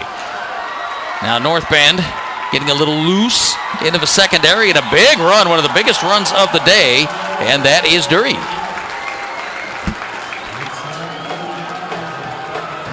Well, and Dury's done a great job all day, but this time he just really finds the crease on the right side of the line. Good blocking up front. Dolby's going to be the guy that finally takes him down in the secondary. Couple new guys on the defensive front for Baker. 29-yard run for Dury. Now they come back to the left side, bust through for another first down. So I think Dave Johnson's getting everybody in the game now for Baker, and we'll see some of this for North Bend as well. Everybody wants to play on that championship field, and why not? Now, Dury's defensive mentality came into play at the end of that play as he ran right towards the defensive secondary player, tried to run right over top of him. Dury again at the 15, 2 minutes to go. I'm not sure if North Bend's going to use any timeouts. I think they're just going to play a little hurry up here and try to punch it in the end zone. Danny O'Neill one more and time. Tyler Talbot for Baker on the stop. Yeah, see Tyler Talbot, the younger brother of Stephen Talbot. There's that little flare pass. And that'll get the ball inside the 10-yard line. Mason Laird.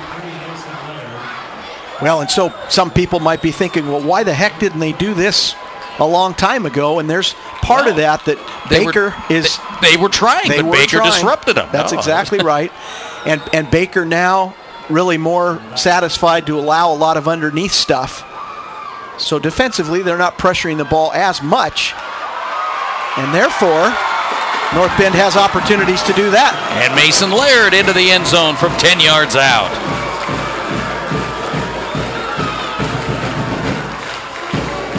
Well, and that's the kind of play right there, Bob, where at the end of a football game where you've kind of had a tough time, it's kind of nice for these kinds of things to happen. Laird finds the hole and then does a great job of, he took the contact to the defender, gets the ball over the end zone for the touchdown, and then a converted extra point. Now they've got 22 on the scoreboard. But good for them. Good for them to get a touchdown, to take the ball downfield. That's something positive that the young kids, you kind of hang on to that stuff. Your Northwest Ford Store drive story. 6 plays, 66 yards in a minute and 56 seconds. A 10-yard run by Mason Laird. Coming right at you. And there's Laird. And look, contact at the goal line. That's Dane Bachman. I think Dane decided, I don't think I need to stick my nose in on that one. Mason Laird's been very active on defense as well all day. That's the other thing, Bob, conditioning. You talked about that early in the game. So many of these kids go both ways. And I'll tell you what, when you're chasing people around like Bachman up and down the field, it becomes very difficult defensively. Well, and people always talk about the differences in the classifications, how you use your depth. And we'll be having this discussion during the Sherwood-Marist game tonight, because Sherwood, an example of, very deep team, and this is how you would play. You watch how Baker executes. That's a pretty good football team. Could Baker play Sherwood? Well, they don't have the depth. They're playing a lot of guys two ways. Good guys, but Sherwood would have those options. Sherwood step up and play Sheldon or Jesuit? Well, they'd like to. Actually, Sherwood will be a 6A school in, a couple of years anyway, the way the enrollments are going. Here's an onside kick. High bounce. Still loose. It looks like North Bend has it. And they do. Well done onside kick. You want that ball popping up in the air.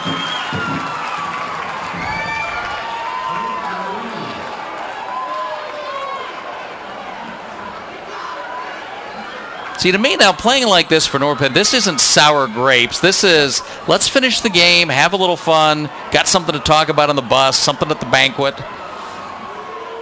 Well, and the fact is, if you never make it back here again and you're one of those young players, anything good that happens 5 years, 10 years from now, that's what you're going to talk about. The onside kick was recovered by Baker. First down. By Baker. Well, there you go. Still a well-kicked ball. Well, I think that was a case where it looked like right at the beginning that North Bend had recovered.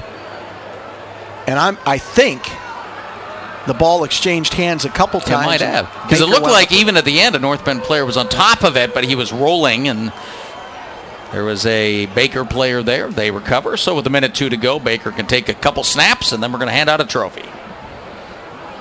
So North Bend will finish the year 11-2. Great work by Gary Prince in his second season as head coach, and a lot of talent coming back. The Mason Lairds and Cunninghams and Wallace. Lucero is going to be a tremendous threat.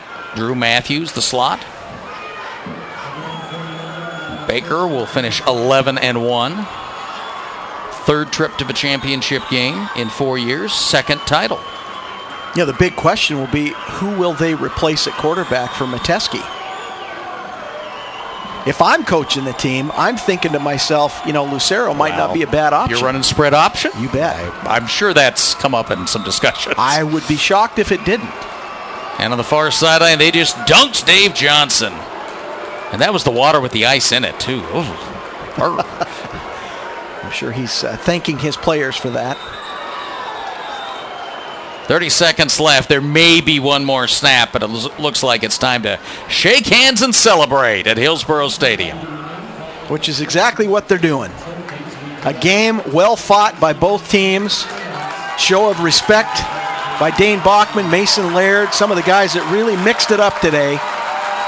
And the Baker Bulldogs, excited, happy. Oh, another Gatorade bucket for one of the assistants. We saved one. Dane Bachman, 7 catches, 163 yards, 3 touchdowns, and 2 interceptions. And that's a pretty good way to end your career. A little more quiet celebration there for the North Bend seniors. Again, a job well done for this team, and they had 2 excellent representatives of the Class 4A ranks. This is always one of the more entertaining state championship games every year, and we're happy to bring it to you. The final score from Hillsboro Stadium, Baker 52, North Bend 22. We talked about this all day, Jim.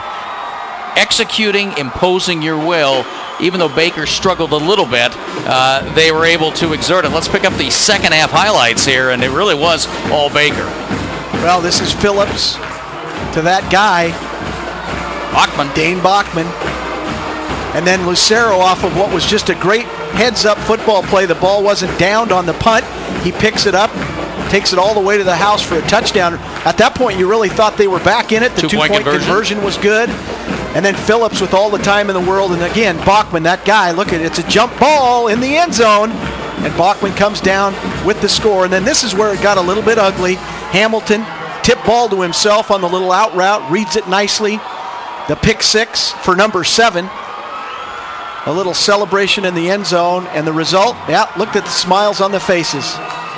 The faces say it all as the Bulldogs salute their fans. Final score, Baker 52, North Bend 22. The Baker Bulldogs are Oregon's 4A champions.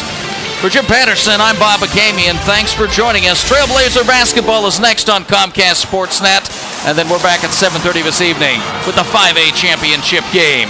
Sherwood versus Marist. You've been watching the OSAA US Bank Les Schwab Tires 4A football championships on Comcast Sportsnet. So long from Hillsboro.